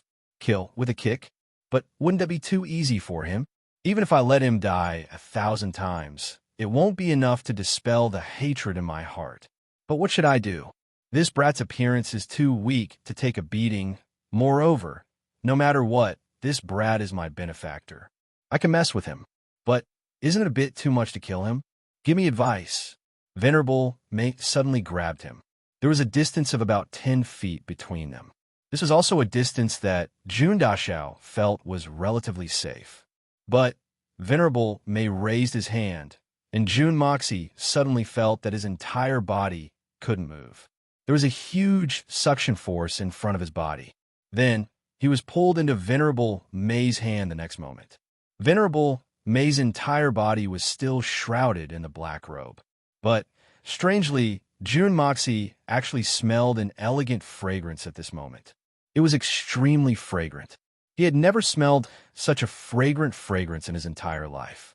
He couldn't help but close his eyes and take a deep breath. Then he opened his eyes and exclaimed, "It smells so good. This brat is still taking advantage of me." At this moment, Venerable May's mind turned several thoughts in succession. The most urgent thought was to strangle this brat to death. But at this moment, as he held him in his hand and felt the abundant heaven and earth's spiritual energy, Venerable May was sure of one thing. The mysterious expert who could help Xian Beast advance, the person who broke into the Tianfa forest, stole the sacred fruit, and said that he wanted to refine pills, was definitely related to this brat in front of him. Since he could appear in the Tianfa forest on the same day as that expert, and also possess such a mystical heaven and earth spiritual energy, there is a great possibility that they were master and disciple. It wasn't that Venerable May didn't think that this brat was that mysterious expert. It was just that the mysterious expert's methods were too brilliant, and Jun Daxiao's strength was a bit too trashy. If they hadn't appeared on the same day, and both of them possessed heaven and earth's spiritual energy, it would have been very difficult to link the two together. Venerable May tossed and turned in his thoughts. He didn't want to strangle this brat to death and let him off easy. But he also had some misgivings about spoiling the important matter.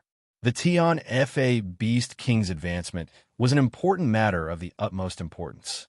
If he killed this brat, it would spoil the whole thing. Wouldn't he lose the big picture because of a small gain? It would have been fine if he had spoiled the whole thing. But he could tell from the extent of that mysterious expert's coercion that he didn't care. So what about the other Beast Kings? Senior? Jun Moxie was keenly aware of the contradiction in this mysterious expert's heart. So he couldn't help but call out in a probing manner. His voice hadn't even faded when he suddenly received a hot slap in the face. Then his body felt light, and the people on the ground suddenly became smaller. It turned out that they had soared into the sky as if they were riding on a cloud. It turned out that Venerable May had thrown him several hundred feet into the air. Moreover, he was still rising like a rocket. Then Venerable May jumped up and chased after him. His black robe rapidly enlarged in front of Jun Moxie's eyes. Then the crisp sound of slaps resounded one after another. Venerable May was slapping him in midair. It seemed as if he was very happy. "I won't beat you to death, but I will torture you as much as I want. Anything is fine as long as I don't beat you to death. Fu *K. Are you sick? Why are you hitting me?" Jun Moxie angrily shook his head as he asked. But he had no choice but to shake his head. The situation wasn't in his favor. One slap after another was ruthlessly beating him in the face. So he had no choice but to shake his head back and forth. The hitman Jun's mental fortitude was very strong, so he was able to react in time. If it had been someone else, they would have been beaten senseless. The wind was very strong at high altitudes, and Jun Moxie's words were almost incoherent. But what kind of person was Venerable May? So he naturally understood what he was trying to say. "Bastard, I've already caught you, and you still dare to talk dirty. I'll teach you a lesson." Jun Moxie didn't say a word. He bit his lips and continued to slap Jun Moxie. Jun Moxie could clearly see that his opponent's eyes were flashing with excitement. It seemed as if he was taking endless pleasure in beating him up. Fu *K. He's a sadist. A wise man knows better than to fight when the odds are against him. Just you wait. I'll get my revenge if I ever get the chance. Jun Daxiao's heart stirred. Then he disappeared from the sky with a whooshing sound. This was the profound and unfathomable yin-yang escape technique. Even the great master Li Ju Tian wouldn't necessarily be able to escape unscathed if Venerable May were to lock onto him with her full concentration and concentration. Venerable May was in a good mood, but he didn't expect that he would slap Jun Moxie's face again. He couldn't help but feel puzzled as he sucked in the air with a pop. He looked around, but couldn't find Jun Moxie anywhere. It's so strange. How did this kid escape from my hands? This kid's cultivation is only at the level of Yuxian. How did he escape? This is really strange. He had finally determined that June Moxie had escaped. So, Venerable May had vented a small part of his anger. But he didn't have a place to vent it. So, he slowly descended with a depressed and puzzled expression on his face. But there was only one question in his mind. How did he escape? This is too strange and bizarre. Isn't it unimaginable? He was puzzled. Meanwhile, June Moxie was cursing inside the Hong Jun Pagoda. Jun Dashao was furious. This guy is such a bully. Did I offend you? You hit me the first time we met. Do I look so *king annoying? Did I kill your father? Did I rape your wife? Did I jump into a well with your child? Or did I explode your chrysanthemum? What kind of deep hatred do you have for me? Is there a need to act like this? And you call yourself the #1 Beast King of Tian Fa? Just you wait. I will definitely explode you when you come to beg me for help. This is really inexplicable. Jun Moxie touched his burning face and gnashed his teeth. He had never suffered such a loss in his 2 lifetimes. But he had been slapped today. The one who had slapped him was a top figure. If an ordinary person had been slapped by Venerable May, they might have felt honored. But Jun Moxie didn't think like that. Isn't your Xian cultivation a little more powerful? Mother *Ker, watch me speed up my practice. I'll catch up with you as soon as possible, you sadist. If I don't beat your *SS into pieces, I won't be called Jun Moxie. The battle below had ended by this time. The 10 people of the Silver Blizzard City had formed a sword formation to protect Xiao Han and Mu Shuetong. They had managed to break out of the encirclement, even though they were in a very difficult situation. In fact, their injuries weren't too serious either. In fact, they were the side that had suffered the lightest casualties in this battle. However, 2 of the 3 Shan Xian experts of the Shuehan Manor had died. Only one of them had managed to escape, but he was seriously injured. He had managed to escape because he had used a self-mutilating secret technique. So, his strength would have been greatly reduced even if he had been able to recover. So, it was inevitable that he would have fallen out of the Shun Xian realm. As for the remaining 700 people below the Spirit Xian level, not a single one of them had survived. Even the dozen or so Sky Xian experts were no exception. On top of that, only a few lucky ones managed to escape from the various aristocratic families. The rest were completely annihilated. However, Jun Wuyi's team had suffered the fewest casualties. Only 100 of their 300 men had died, so they still had around 200 men left alive. Moreover, the leaders of the team, including Bailey Luo Yun, hadn't suffered a single injury. Moreover, the Jade Xian experts hadn't suffered any injuries. However, they were too tired to fight. Dongfang Wenqing and the others were gasping for breath as they leaned on their swords. The Xian beasts in front of them weren't having an easy time either. They were sticking out their tongues, wagging their tails, and panting heavily. Even if it was just acting, it still required a lot of physical strength. The first round of the battle had officially come to an end. The Tian Fa forest had won. Jun Wui frowned. He didn't feel the slightest bit of joy after surviving a great battle, nor did he feel the joy of escaping from the deadly siege of the Xian beasts. His tiger-like eyes were full of exhaustion as he looked at the group of people on the hillside. His eyes were filled with deep worry. Chapter 359. In many cases, it wasn't a good thing to show off in front of others. In fact, it could even bring about a fatal disaster because of a moment's glory. Let's not talk about the distant past. Take Bailey Luo Yun, for example. If his talent wasn't so high, how could he have attracted the jealousy and fear of his entire clan? Even if he had been blinded by the great glory that would have been brought about in the long run, he would still have been eliminated as soon as possible. The tallest tree in the forest would be destroyed by the wind. Jun Wui knew that his nephew was far more talented than Bailey Luo Yun. So, his future achievements were bound to be even greater. But it was precisely because of this that he was even more worried. If there were people who were worried about Jun Moxie's future development, it was not impossible for them to eliminate this terrifying threat in the bud. Could it be that the previous disturbance was because of this? On the hillside, this battle, Tian Fa wins. As the witness, Lei Baoyu announced the result of this battle in a straightforward manner. And this result was something that everyone had seen with their own eyes. Wait, a voice said with anger. Our side clearly still has the strength to fight, and not all of our people have died. How can you announce the victory of Tian Fa just like that? Jun Wui, you coward, you clearly still have the strength to fight. You're not dead yet. Why don't you attack? The moment these idiotic words left his mouth, everyone's heart was filled with disdain. For someone to say such a thing, calling him an idiot would be too conservative. He was obviously a combination of a retard and a moron. The human allied forces had been scattered in all directions, and each of them had been fighting their own battles. So, they hadn't suffered any losses apart from a few Spirit Xian and Sky Xian experts who had caused some casualties to the Xian beasts. So, their fighting strength had remained at around 80 to 90%. So, they were more than enough to deal with such a battle. Moreover, the human allied forces had been reduced to less than 300 people. So, how could they still have the face to say that they hadn't lost this battle? Not willing to admit defeat? Their skin was a little too thick, wasn't it? Everyone turned to look, only to see a person with a face full of blood and grime, looking at Jun Wui with a vicious look in his eyes. That person was Xiao Han.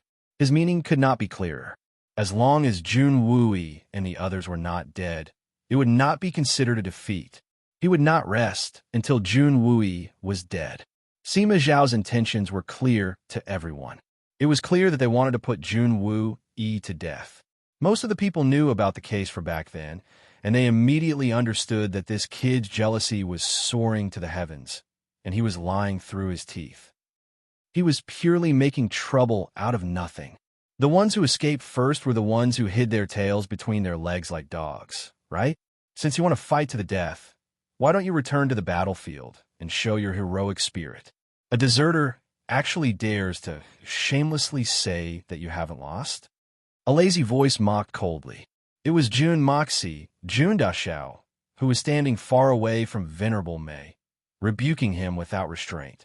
Previously, when he faced Venerable Mei's abuse, he still had a lingering fear. Initially, he did not want to come out, but after hearing Xiao Han's extremely shameless words, he could not help but come out. Moreover, he could clearly feel that although Venerable Mei had abused him, it was obvious that he did not want to kill him, since his life was not in danger. Moreover, he had other more important objectives, so even if it was a risk, he had to come out. Venerable Mei looked at Jun Moxie's sudden appearance, and his eyes lit up. This kid was really mysterious. Just now, he disappeared out of the blue, and now he appeared out of nowhere. Moreover, he had completely escaped from the range of his divine sense. He was really not simple. Bastard, what are you talking about, you ignorant kid? Xiao Han was furious. What did I say? Didn't I say it clearly enough? Your Blizzard Silver City was the first to leave the battlefield before we lost. Desertion is a crime that should be punished with death. Jun Moxie snorted. Didn't you just say that the battle is not over? Since it's not over, why did all of you come back? You still have the face to say that you haven't lost? I really don't understand. How did the Blizzard Silver City raise a person like you? You're afraid of death and deserted, but you still dare to say that a hero who fought till the end is a coward. TSK. So funny that I don't want to laugh anymore.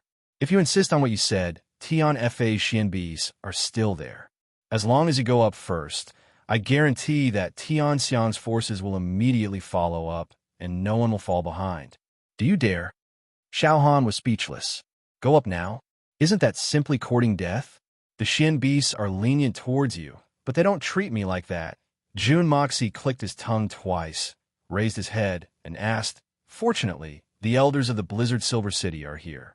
Today, I would like to ask all the Shun Xian powerhouses and seniors, is this the tradition of the Blizzard Silver City? Is this person the rising star of the Blizzard Silver City's Xiao family? Especially the 10 Shun Xians who deserted in the face of battle. As a member of the Allied Army, can you only save the 2 Tian Xians of the Blizzard Silver City with your strength? When you abandoned your comrades for your own safety and turn around to flee, did your faces ever turn red? Jun Moxie's words were sharp and unkind to the extreme, but what he said was the truth. There was simply nothing to refute. As for the Blizzard Silver City, there was nothing wrong with it. You didn't run away alone, but collectively betrayed and fled. Their escape had led to the complete collapse of the entire battle situation.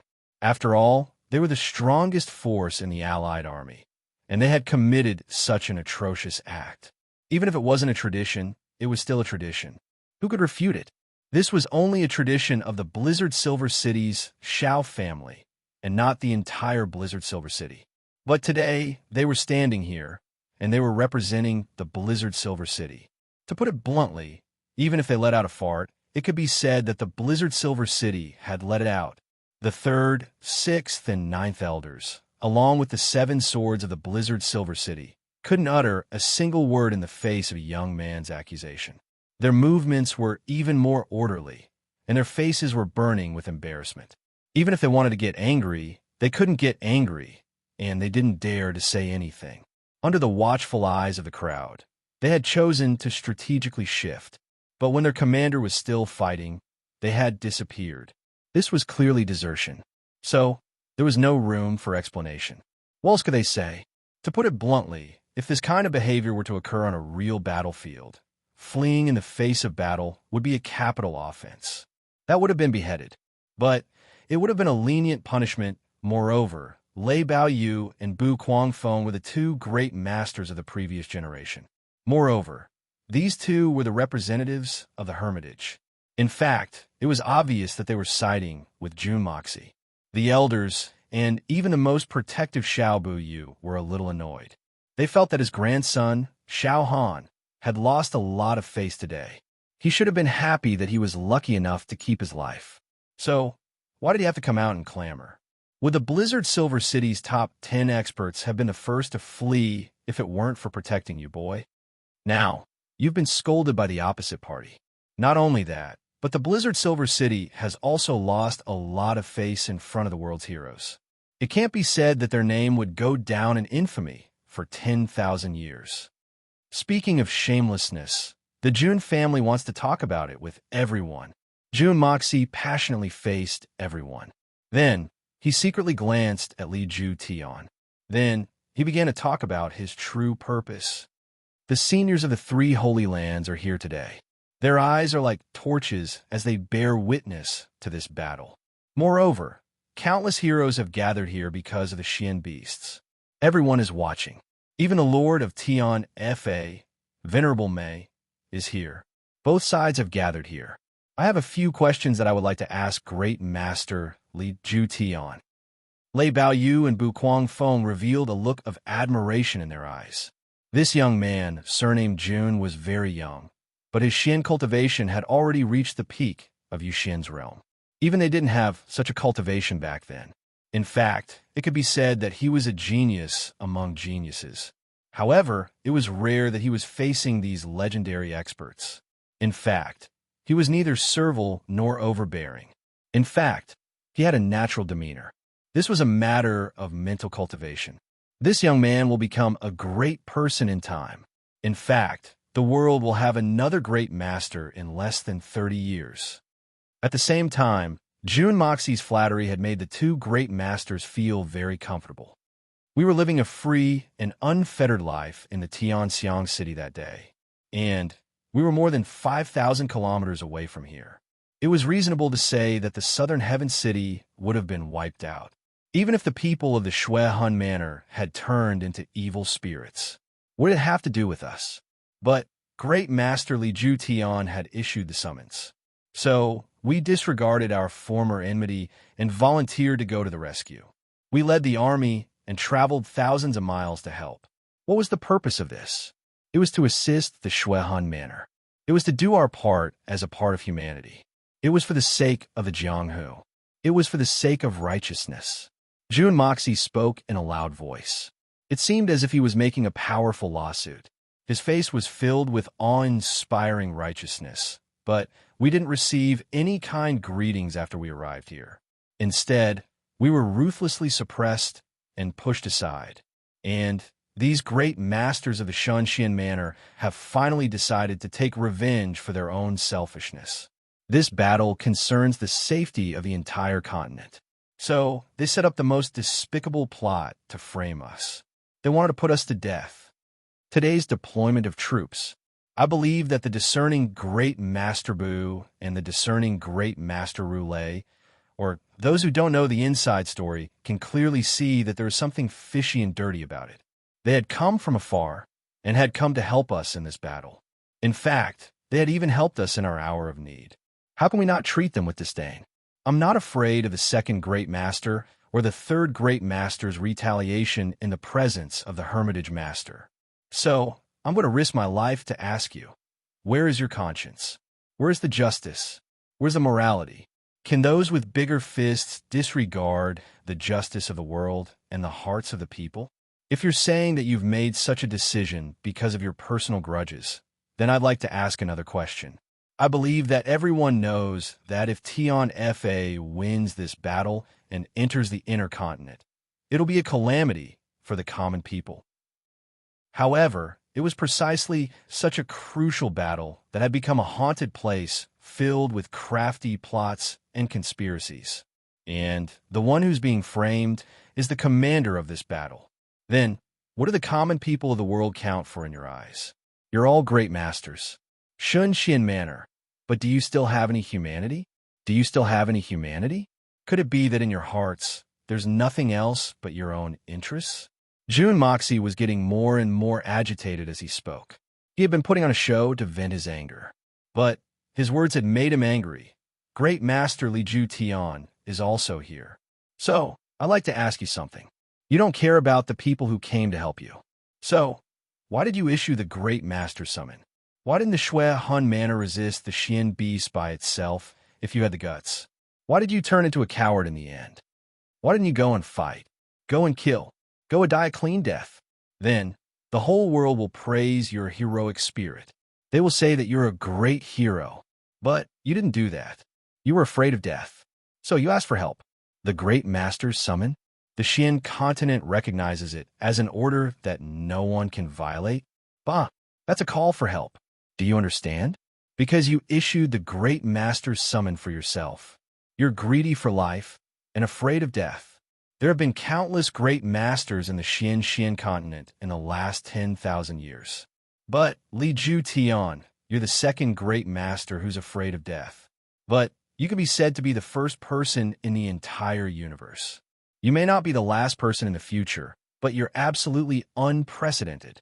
The most cowardly great master. Our forces are the weakest in this war, but we haven't retreated. So, aren't we the ones who have persisted until the end? The warriors of the great families haven't retreated either. They've spilled their blood on the ground. But the ones who have run away are the ones who started this war. The ones who issued the Great Master Summon are the people of the Shui Hun Manor and the Silver Blizzard City. Moreover, they're the strongest ones. Do you have the face to stand in this world? Don't tell me that you don't feel any shame. Jun Moxie sneered. That's right. You've tried to frame my third uncle, but he hasn't died. And you're still saying that we haven't lost yet. Li Ju Tian, Xiao Han, I believe that the two of you could be called the two great masters of the universe from now on, because no one can compare to the two of you in terms of shamelessness. You're worthy of being called the great master of shamelessness. I believe that no one will disagree. Jun Moxie had cursed them to his heart's content. Everyone's faces had turned deathly pale. There weren't many people present who were clean. All of them had participated in that shameless backroom deal. In fact, they were the fence-sitters who went with the flow. Li Ju Tian had been slapped by Venerable Mei in front of everyone's eyes. He hadn't been able to resist or struggle at all. So, he had lost his face a long time ago. So, he had suffered serious injuries after being taught a lesson by Venerable Mei. But he didn't have the face to stand up. So, he simply lay down on the ground and pretended to be unconscious. He would have walked away if this had been any other time. That way, he wouldn't have had to suffer such unwarranted humiliation. It wasn't that he didn't want to retaliate, but his skills were inferior. So, how could he retaliate? The people of the Shui Han Manor were taking care of him as he lay on the ground. But he had heard Jun Moxie's lengthy reprimand at this moment. His words had been spoken in a righteous manner. The most amazing thing was that Jun Moxie hadn't mentioned anything about the war. He hadn't mentioned why Tian Xian and the Earth Xian experts had died, and many of the Shan Xian experts had also died. So, why hadn't Jun Wui and the Yu Xian experts been defeated or killed? Instead, they had acted as victims. Then, they had started to reprimand the righteousness of justice. And they had scolded him in such a righteous manner that everyone present had felt ashamed of themselves. They hadn't dared to refute him. In fact, they had even started to sympathize with Jun Wui. Lei Baoyu and Bu Guangfeng were included among them. These two senior supreme martial artists. They had heard Jun Moxie say, Li Ju Tian, Xiao Han, the two of you can be called the two great masters of the universe. No one can compare to the two of you in terms of shamelessness. You're worthy of being called the great master of shamelessness. I believe that no one will disagree. Li Ju Tian couldn't keep up his act any longer. His chest issued a strange sound. Then he suddenly sat up with a flushed face. He straightened his body and pointed at Jun Moxie. His finger trembled as he cursed angrily. Ignorant brat. You puff. He suddenly opened his mouth and spat out a mouthful of blood. Scarlet. The dignified second great master had been scolded by Jun Moxie to the point of vomiting blood. Li Ju Tian had been seriously injured. His internal injuries were especially serious. Venerable Mei had punched and kicked him in a fit of rage. But he hadn't faked it. In fact, he hadn't been afraid that his punches hadn't hit his flesh. Li Ju Tian had relied on his exquisite Xian Qi to protect his internal organs. So, he hadn't been beaten to death on the spot. This was something to be proud of. After all, he was the #1 Beast King of Tian Fa. He was at the pinnacle of the universe. He had been beaten like a sandbag by his opponent. Moreover, his movements had been restrained, and he couldn't fight back. His bones had been fractured, and his internal organs had been severely injured. Of course, even if he was so heavily injured, he could still kill Jun Mo Xie in the blink of an eye if he went all out. However, he couldn't, and he didn't dare to do so. That was because Jun Moxie had Solitary Eagle by his side. Li Ju Tian wouldn't have been afraid in ordinary times. In fact, he was confident that he could deal with Solitary Eagle. But he was worried that Solitary Eagle would take advantage of this opportunity to deal with him.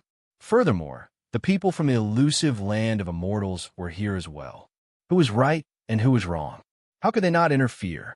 Even if none of this existed, the #1 Xian Beast King was still here. Li Ju Tian could have easily killed his opponent, but he didn't dare to do so. Moreover, he had to endure the berserk curses of his opponent. Li Ju Tian had choked on his blood. And the reason why Li Ju Tian couldn't spit blood was also the reason why Jun Moxie had dared to lash out and curse him in front of the second great master. As for the future, Li Ju Tian probably wouldn't have a future. That was because Jun Moxie's murderous intention had already stirred in his heart. Li Ju Tian was in a much more dangerous situation than the Silver Blizzard City. That was because the Silver Blizzard City was holding him back. So, they wouldn't dare to act brazenly. However, Li Ju Tian was different. That old man was willing to do anything for his son. He acted without scruples. Moreover, he was very despicable and shameless. Jun Moxie wouldn't allow such a calamity to continue to exist. In all fairness, Jun Mo Xie wouldn't necessarily be able to take Li Ju Tian's life, even if all the bones in his body were to be broken with Jun Mo Xie's current cultivation. So how could he kill him? In fact, Jun Moxie already had a plan in mind. Jun Moxie had a trump card in his hand ever since he had entered the second layer of the Hongjun Pagoda. But he had never revealed it to anyone. That was the flame of primal chaos. That pitch-black flame was the source of the world's flames. It possessed the terrifying ability to burn everything. Li Ju Tian was only an ordinary person. Even a great principal golden immortal would have perished under the burning of the flame of primal chaos. However, Jun Moxie wasn't able to fully control the flame of primal chaos. This was the reason why he didn't dare to use it. Otherwise, wouldn't he have been able to exterminate anyone? In fact, Jun Mo's ability was more than enough to control the flame of primal chaos from the bottom of the cauldron. But if he wanted to move the flame of primal chaos out of the Hongjun pagoda and then launch it from his own body, it would be extremely taxing on his body. In fact, the slightest bit of carelessness could burn him to ashes. Even if he were to suffer a backlash from the spirit chi in his body, it would still be a serious injury. Moreover, his mind would be damaged. However, what Jun Moxie didn't know was that his mind was the so-called primordial spirit. Primordial spirit damage couldn't be healed even after a long period of recuperation. Otherwise, the consequences would be very serious. So, it couldn't be used unless it was absolutely necessary. However, Jun Moxie had no other choice. This was the most critical moment of his life. Venerable May had already broken many of Li Ju Tian's bones. Moreover, his internal injuries were also quite serious. This was the weakest moment of the second great master's life. Moreover, he was the most vulnerable person in his life. Therefore, he was the most vulnerable person to be killed. So, it was very likely that Jun Moxie and the Jun family would be the ones to suffer if Li Ju Tian was allowed to recover.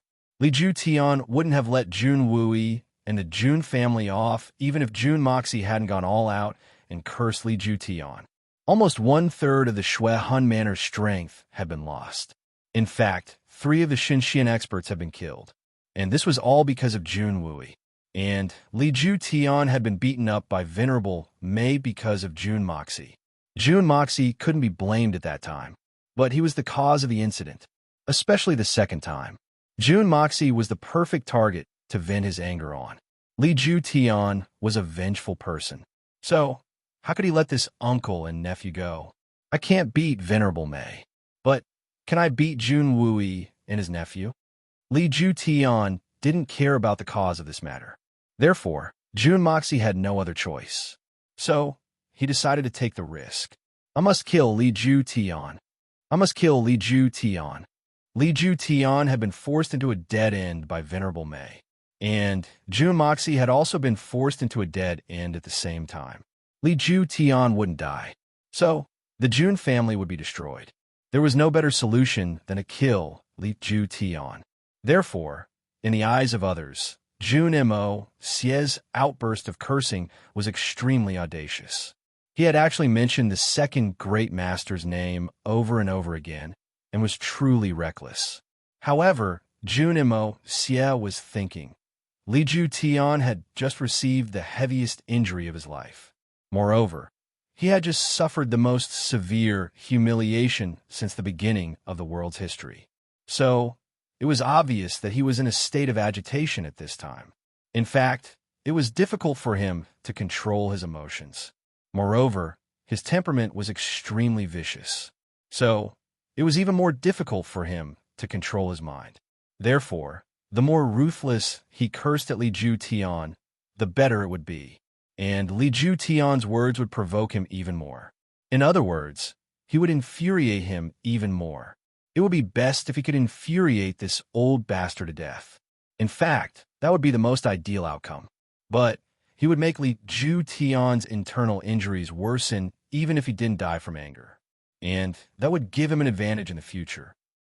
Recommended Urban Fantasy Book, Super Magic Pen Book Number 1648424.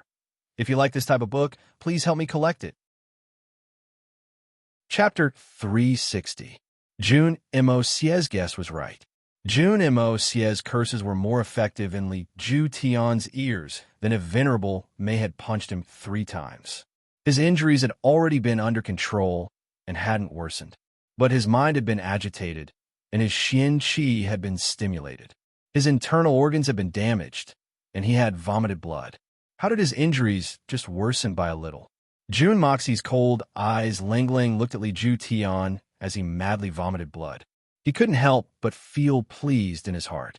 Old man, this is only the beginning. I haven't let you experience the joy of seeing your son die. Just wait for a while, and I'll show you the corpse of your only son in front of you. Let's see if you won't vomit blood then. Li Tongyun, this young master has already told you that you'll face a bloody calamity. and you can't avoid it. But you didn't believe me. Just wait. This young master will prove it to you. Today is a once-in-a-lifetime opportunity. I won't be called Jun Moxie if I don't kill you. It could be said that Jun Mo had employed the most brilliant psychological tactics to deal with Li Ju Tian's series of schemes. He had grasped the weaknesses of Li Ju Tian's character and had grasped his weakness. He had slowly advanced step by step.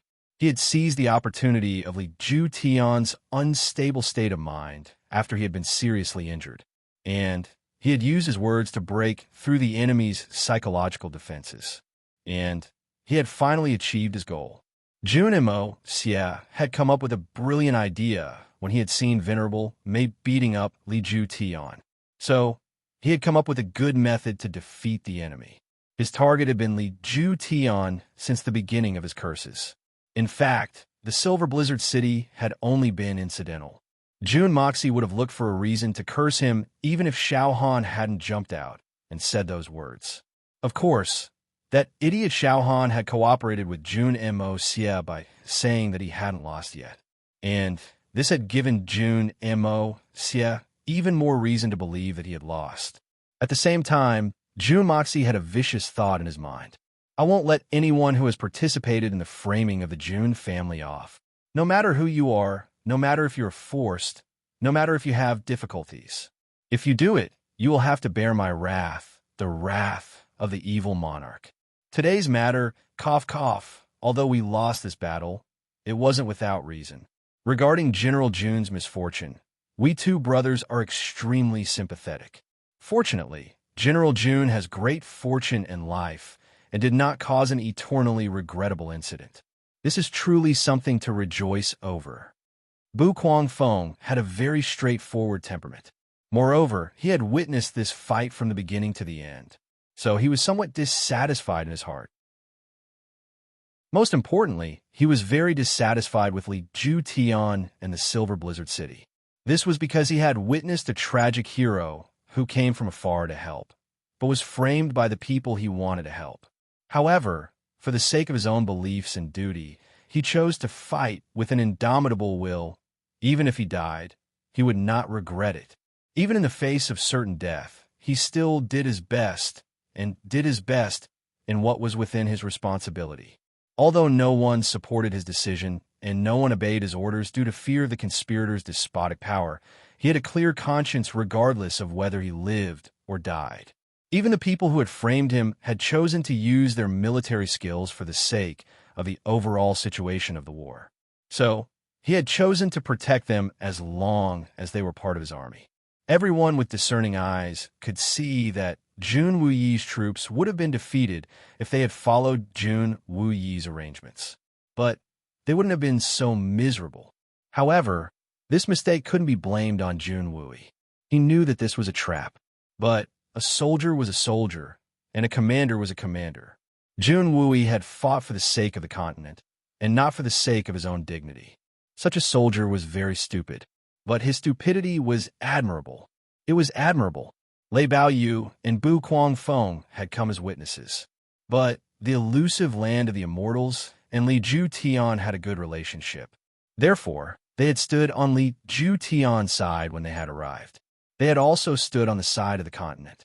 However, they had witnessed some things with their own eyes after they had arrived, and they hadn't even realized that they had deviated from their original positions. Jun Wuyi hadn't done anything wrong. Moreover, most people sympathized with the weak. Moreover, Hermitage had always been a righteous messenger. Therefore, the two of them had subconsciously stood on Jun Wuyi's side. It was only temporary, but it was enough for now. A tragic hero was always easy to be admired, and Jun Wuyi was the protagonist of today's show. He had become the focal point of countless Shun Xian masters. Tian Fa's side has won today's first battle. Bu Guangfeng looked at Venerable Mei and said, "Who will be fighting on Venerable Mei's side in the second battle?" "The Snake King will be fighting on our side in the second battle. You can send anyone to fight one-on-one." After the second battle, regardless of victory or defeat, the third battle will be between me and all the Supreme Being experts here. I want you to lose convincingly. Venerable May snorted. His black robe fluttered as he looked at June Moxie. His gaze was so intense that June Moxie felt as if his face had been pricked by a needle. He felt a stinging pain. The Venerable is very courageous. Bu Kwang Feng smiled and said, that youngster is also very good. He hasn't taken the medicine to widen his meridians and hasn't received Shun Xian's blessing. But he's already at the peak of Yu Xian's level. He could be said to be a rare genius, even in thousands of years. Could it be that the Venerable intends to accept him as your disciple? Jun Mo Xie's body had been transformed by the heaven and earth's aura. His innate aptitude was the best in the continent. And this couldn't be hidden from the great master who had been famous for more than 100 years. In fact, even the great master himself wanted to take him in as a disciple. So, Venerable May's eagerness to hunt him down was understandable. But who could have known that those punches and kicks weren't fatal? In fact, they weren't even capable of causing internal injuries. Huh? Accept him as my disciple? Venerable May's eyes flashed. He suddenly smiled and said, you've seen through me. Not bad. I do have this intention. Accept him as my disciple. Doesn't that mean that I can torture this hateful guy justifiably? Torture every day and night, anytime and anywhere. This was the first time that Venerable May felt at ease after seeing Jun Moxie. Congratulations to Venerable May for getting such a good disciple. I believe that another Supreme Master will appear in Jianghu in the future. Bu Kuangfeng's tone was full of regret and envy. He believed that if a peak expert like Venerable May wanted to accept him as his disciple, wouldn't that Jun Moxie be crying and begging to accept him? There was no need to consider this matter. Well, it is indeed worth congratulating. Venerable May's words had a double meaning as he said in a heavy tone, I don't need to deal with him now. Humph, humph, humph. Venerable May let out a long whistle after he finished speaking. Both sides withdrew their troops. What made people speechless was that both sides seemed reluctant to part. Duanmu Chaofan, Sikong and Yi, and Dongfeng winching waved their hands. The Xian beasts in front of them also politely waved their front paws. Then they wagged their tails and retreated. This extremely harmonious scene between man and beast left most of the people on the hillside dumbfounded. Those who had escaped with great difficulty had tears streaming down their cheeks. That brat Junimo Xie had been shouting about being wronged a moment ago, and he had been scolding people to gain sympathy. But you guys had only been putting on a show for half a day. In fact, not even a single strand of hair had been messed up. But we have been fighting with our heads in our hands. Xiao Han almost vomited blood. He pointed his trembling finger at Jun Moxie. He said in grief and indignation, So you were colluding. Despicable. Your mother's fart. Who can be more despicable than you when it comes to being despicable? Jun Moxie rebuked mercilessly. Which eye of yours saw us colluding? That's called etiquette. Do you understand?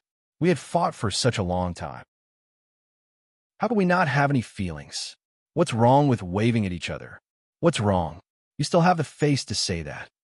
Xiao Han was indignant. Only a few people died, and you actually have feelings for each other. How can you be so shameless? Bullsh asterisk T. Only a few of our people died. Bah, at least half of our people died. But what about you? Not a single one of you died. You still have the face to say the word shameless in front of me? Jun Moxie glared at him. He was equally indignant. Those are human lives. Don't you know that human lives are precious? Do you know how much I have to pay for the funeral expenses? It's an astronomical figure. Astronomical figure? Funeral expenses? At this time, this fellow was still thinking about this. You. Xiao Han couldn't catch his breath.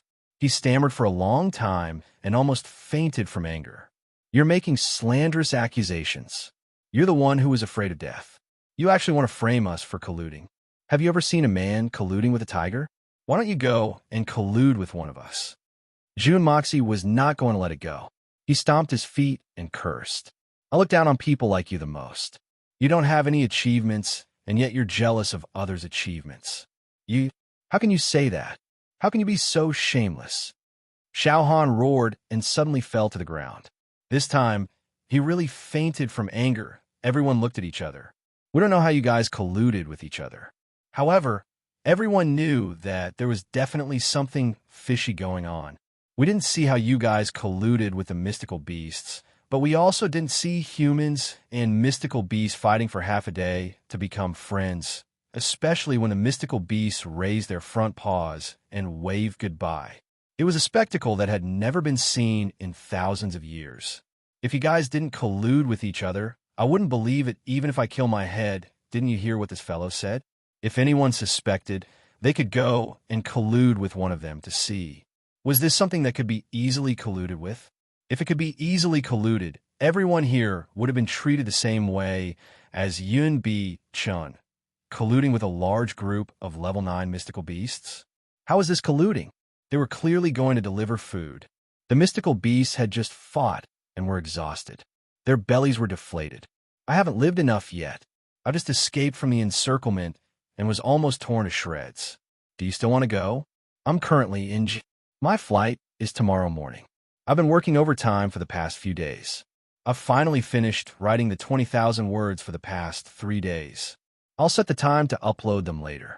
The time will be 18 and 20 o'clock at night. This was the first time I was participating in Chidian's activities.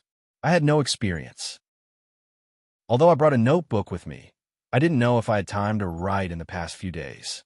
I wasn't sure if I could calm down. However, as long as I could write, no matter how much I wrote in the past few days, it would all explode on the 31st. Chapter 361. Sikong and Yi and the others had already arrived at this time.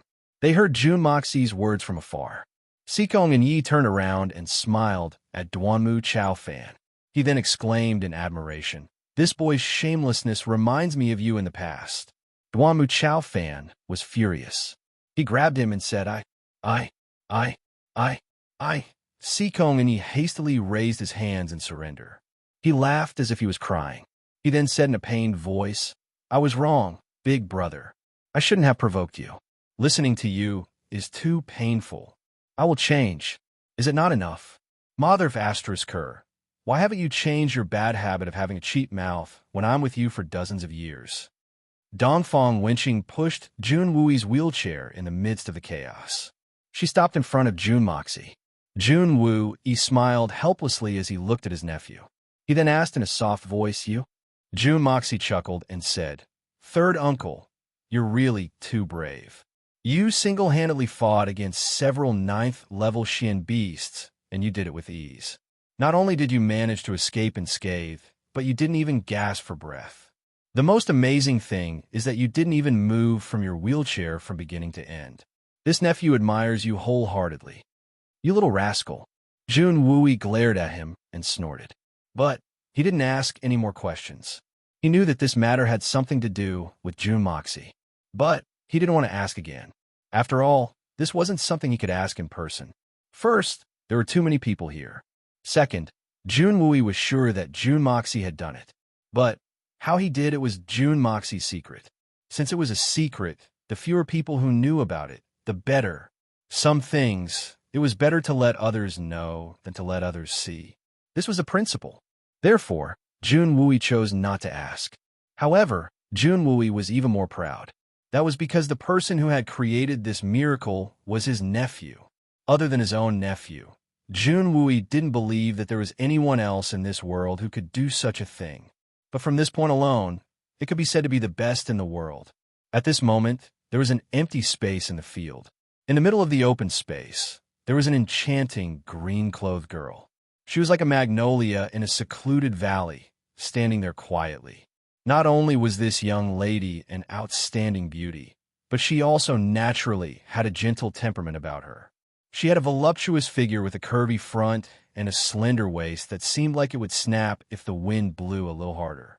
If this figure was on an ordinary woman, the first impression that people would have of her would be a stunner. But this young girl didn't have any of that feeling. Instead, he felt that it was very cute, very warm, and very playful. Her eyes were as clear as water, and her facial features were exquisite. A gentle breeze caressed her soft long hair, making people feel as if they were floating in the air. But the most endearing thing about her was the pure face of this green-clothed girl. It was as if she didn't know the ways of the world, making people feel a strong desire to protect her. Snake King. How could such a peerless beauty be connected to the legendary Snake King of Tian Fa Xian beasts? She was in charge of 10,000 poisons. Her methods were cruel and ruthless. She was one of the Xian beast kings of Tian Fa. This was the difference between heaven and earth. But this green-clothed girl was one of the 12 Xian beast kings of the Tian Fa forest, the Snake King. He was also the king of 10,000 poisons, one of the most terrifying kings of the Tian Fa forest, the Snake King, Qian Sun. Jun Moxie was surprised because the venerable Mei didn't send the strongest Xian beast king besides himself, the Crane King, Long Crane. Instead, he sent the Snake King. Could it be that the Qian Sun Serpent Queen has the ability to defeat the Crane King? Or is she going to use poison to win? Jun Moxie thought about it, but felt that it wasn't very possible. One must know that the Snake King was the king of 10,000 poisons, but her opponent was one of the 8 great masters of the continent. Once one Xian cultivation reached the level of a great master, even though it couldn't be said to be invulnerable to all kinds of poisons, but ordinary poisons wouldn't have any effect on him. Furthermore, any sovereign realm expert was an astute person with extremely rich combat experience. They were well aware of the poisons that could threaten them, and they would probably have already thought of a countermeasure before their enemies could use them. So, what would be the use of a deadly poison? Even those legendary, peerless poisons, which were said to kill upon contact and kill upon contact, were much less effective against a great master-level powerhouse. The people of the continent discussed nervously. Then, a black silhouette came out of the crowd and stood opposite to the Snake King. Jun Moxie hadn't expected that the continent would send the cold-blooded great master Lei Wu Bei. Jun Daxiao had expected this choice. But Lei Wu Bei wasn't the best choice in Jun Moxie's mind. The solitary eagle was the best choice. The most advantageous thing in a decisive battle against an opponent who was poisoned was to end the battle as quickly as possible. Moreover, the more agile the opponent was, the better. Therefore, the solitary falcon's comprehensive advantage naturally belonged to the solitary falcon. Moreover, the solitary falcon's flying eagle agility was the Snake King's natural enemy. The eagle eats the snake. But how could the continent's allied forces not think of this if Jun Moxie could think of it? Shi Chang Xiao and the others also wanted to send Solitary Eagle to fight, but they didn't dare to take the risk. The situation was very clear. The continent had already lost 1 round, so they wouldn't even need to fight the 3rd round if they were to lose again.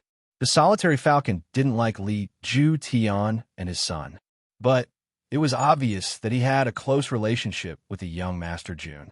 Moreover, the Jun family had been able to retreat unscathed in the face of such a great disparity in strength. So, no one would believe that the Jun family didn't have any dirty dealings with Tian Fa. Luck? 300 people's luck, is that good? They've all been blessed by heaven on this day. Only an idiot would believe that. Everyone believed that the Jun family and Solitary Eagle wouldn't betray the continent for personal gain. But what if there was a mishap? Who can afford such a responsibility? Therefore, the continent's allied forces had chosen Lei Wu Bei to fight. Moreover, Lei Wu Bei's Xian cultivation was much more vigorous than that of Solitary Eagle's. Both sides had already decided on the candidates for the battle. The 5th great master of the continent's allied forces would fight against the Tian Fa's Beast King, Myriad Poison's Snake King, Qian Sun. Suddenly, a vigorous silhouette flashed from the opposite side of the Tian Fa forest. It left behind a series of afterimages and arrived in front of Jun Wui and Dongfeng, winching like lightning. Then, it grabbed Jun Moxie, who was standing between the two of them. Then, it quickly retreated and left behind only a series of afterimages. 2 long afterimages appeared on the left and right side of the field. They were so densely packed that they formed 2 parallel straight lines. It seemed as if two neat rows of soldiers were standing opposite each other. Then, they disappeared at the same time. Celestial immortal incarnation, thousand phantoms. The world cage. Lei Baoyu and Bu Kuang Feng cried out in alarm. The two of them were genuinely shocked by the Lord of Tian Fa's endless and profound methods.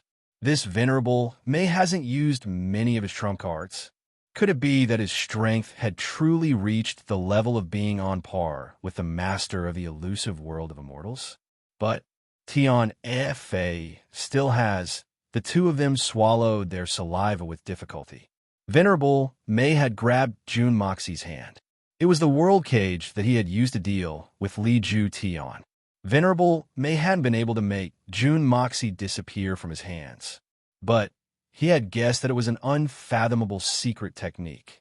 Then, he thought that Jun Daxiao was that mysterious expert's disciple. So, he understood that he had such a method. He couldn't understand such a secret technique. In fact, he might not even be able to restrain it. But it was another matter to guard against and subdue Jun Daxiao. Therefore, Venerable Mei had used the world cage in order to capture Jun Moxie. He hadn't used it on Daxiao earlier because that kid's strength was too trashy. So, using such a divine technique would have been like using a butcher's knife to kill a chicken. But he had confirmed that this kid's escaping skills were unparalleled in the world, even though he was a trash. So, he had used his full strength to capture him. Then, he had brought him back to the group of beasts and had thrown him to the ground. Jun Moxie's buttocks ached with a puff sound. Fortunately, there were no stones on the ground. Otherwise, he would have exploded. Jun Wei raised his eyebrows. Dongfang Wenqing hurriedly whispered in his ear. The one who attacked just now was the Lord of Tian Fa. He must have taken a fancy to Mo Xie's extraordinary aptitude. I also heard that he intends to take Mo Xie as his disciple. This is a blessing for Mo Xie. So, don't be impatient. Jun Wei nodded, but his eyes were filled with worry. But he was also clear that he was completely powerless against the Lord of Tian Fa. He could only pray for his nephew's good fortune. No one would have thought that Venerable Mei would suddenly make such a move. Even Jun Moxie hadn't expected it. By the time he reacted, he had already discovered that he couldn't move his entire body. So he decided to use his mind to escape into the Hongjun Pagoda to escape from the enemy's grasp. But he was surprised to discover that his body couldn't move even a single inch, even though his spirit sense was still connected to the Hongjun Pagoda. What a tragedy! In Venerable Mei's heaven and earth cage that could seal the heaven and earth spiritual chi, Jun Moxie had returned to the original state of the first level. Only his consciousness could enter, but his body couldn't. Jun Moxie's heart was filled with hatred. This damned old bastard keeps messing with me. What is his intention? How did I offend him? Is there a need to be so unforgiving? Is he addicted to torturing me? Is he really a sadist? But who do I think I am? There are so many supreme Xinxian here. Which one of them wouldn't have a greater sense of accomplishment than me? Why did he pick me? Jun Moxie couldn't figure it out. Be obedient. Sit still and don't move. Otherwise, you will suffer. Venerable Mei kicked his butt from behind.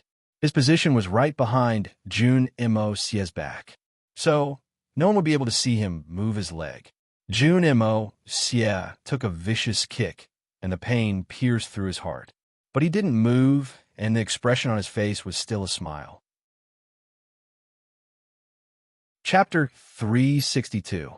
Venerable Mei's heaven and earth cage was truly an unfathomable technique. I want to move, but I can't. Jun Moxie cursed in his heart, smiling as he sat in front of Venerable Mei. In the heaven and earth cage, even the muscles on his face couldn't be moved. Bang, bang, bang. 3 consecutive kicks landed on his buttocks. Jun Moxie cursed in his heart, almost exploding with anger. Are you addicted to kicking? You old pervert. What he didn't know was that Venerable Mei was pouting under her veil, muttering to herself, I'll let you twist my buttocks every day. Rub again. Rub again. I'll let you rub again. You despicable bastard. Every dog has its day. I'll play you to death. As he muttered to himself, he kept kicking. The more he kicked, the more addicted he became. Every sentence he muttered was followed by a kick. The battle between Snake King and the cold-blooded Venerable had yet to begin, but June Moxie's buttocks had already become round and swollen, almost transparent. On the opposite side, Dongfang Wenqing looked carefully and smiled. Look, Mo Xie has a smile on his face. Looks like it's a good thing. Jun Wu, he looked at Jun Mo Xie and finally felt relieved. Then, he smiled in a gratified manner and said, "This brat is really lucky to have such a senior expert like him. This is Mo Xie's fortune and the Jun family's fortune." Yeah, look at his smile. It looks like he's having a good time. I guess Venerable Mei must have given him a lot of benefits. Dongfang Wendao rubbed his chin and laughed. Nonsense. If it were me, I would also be having a good time. That's a master who's even more powerful than a great master. Dongfang Wenjian rolled his eyes at his third brother. Was there need to say it? How could a young boy not be happy when he was treated so well by a peerless master? Why didn't I have such good luck when I was young? The three brothers were a little jealous. The three of us are very close to this kid's bloodline. What they didn't know was that Jun Moxie was feeling good right now. He was about to die from pleasure. He was truly in so much pain that he wished he was dead. His butt kept getting kicked, and his body kept getting twisted. His entire body was already covered in bruises, but even though he was in so much pain, he couldn't even put on a crying expression. If his uncles knew that Jun Moxie was having such a good time right now, they would not be jealous anymore.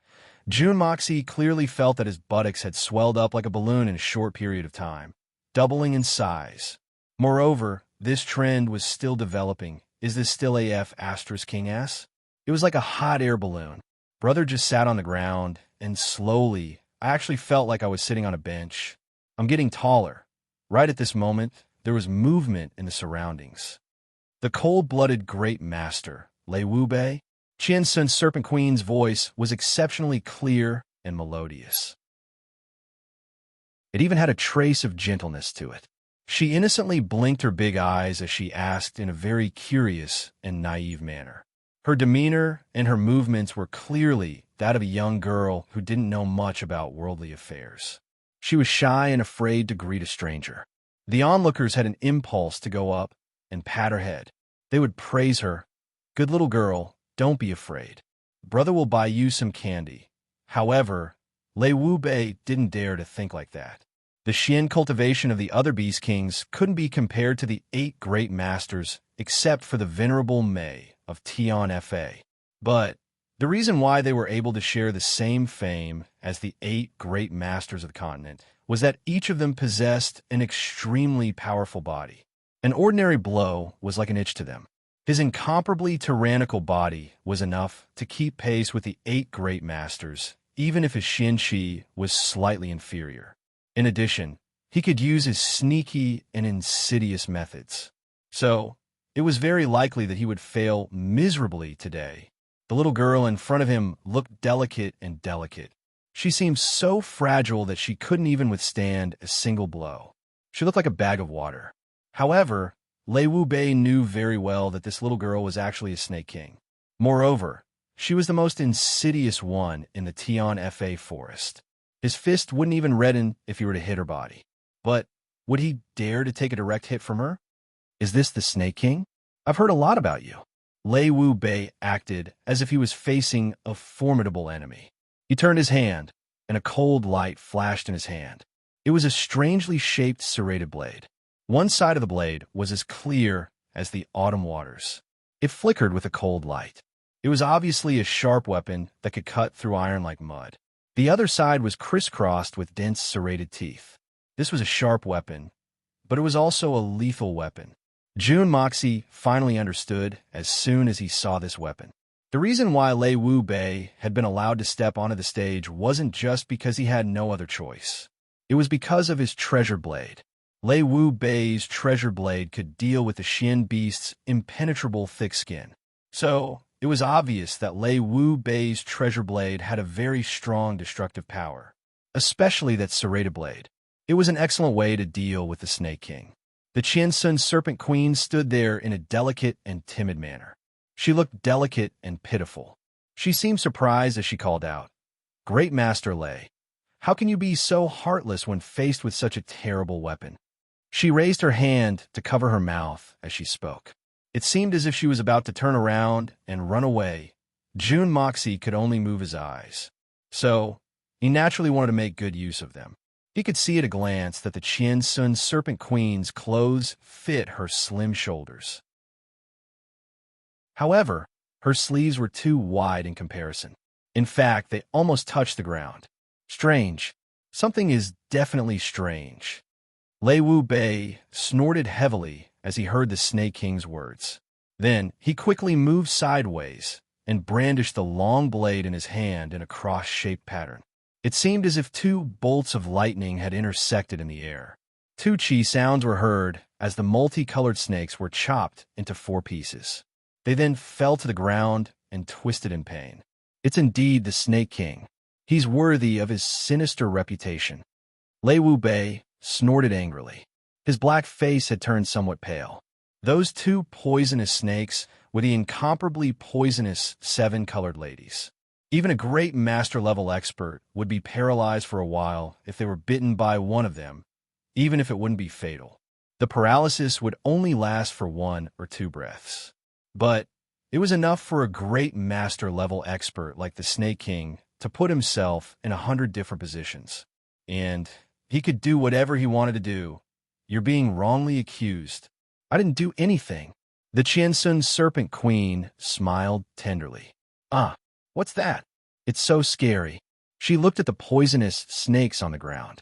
Her eyes were wide open, and she seemed to be very frightened and surprised.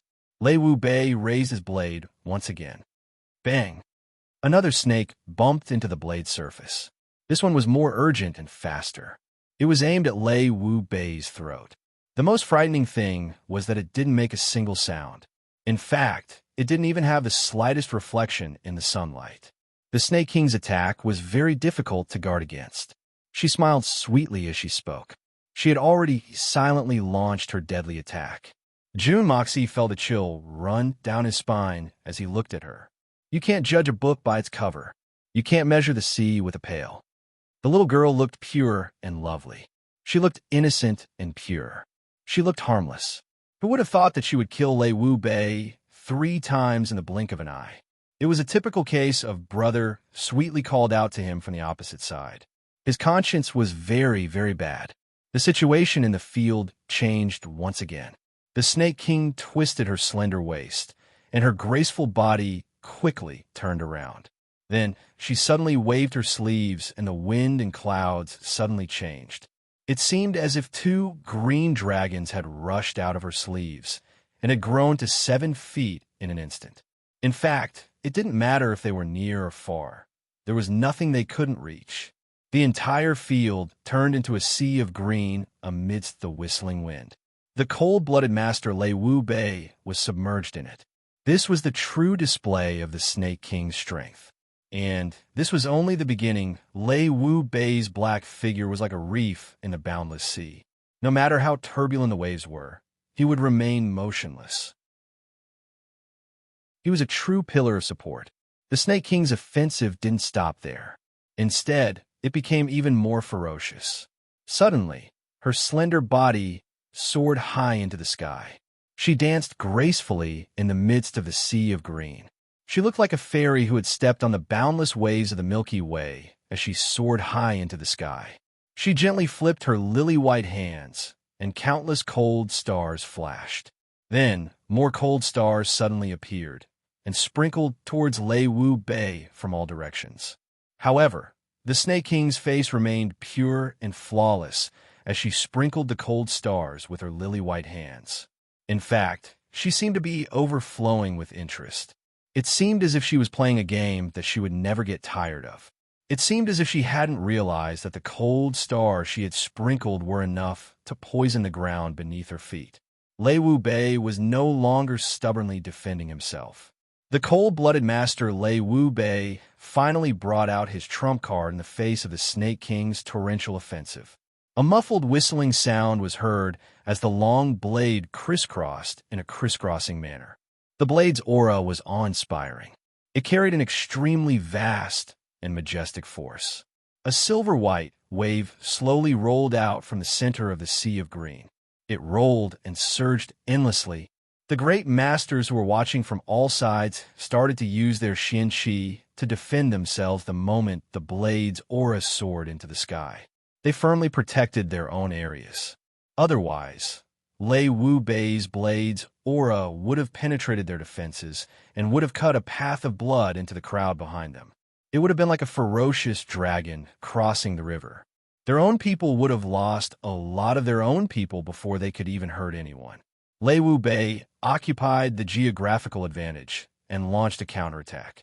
However, the Qian Sun Serpent Queen was firmly in control of the air. Her delicate white feet were getting more and more urgent.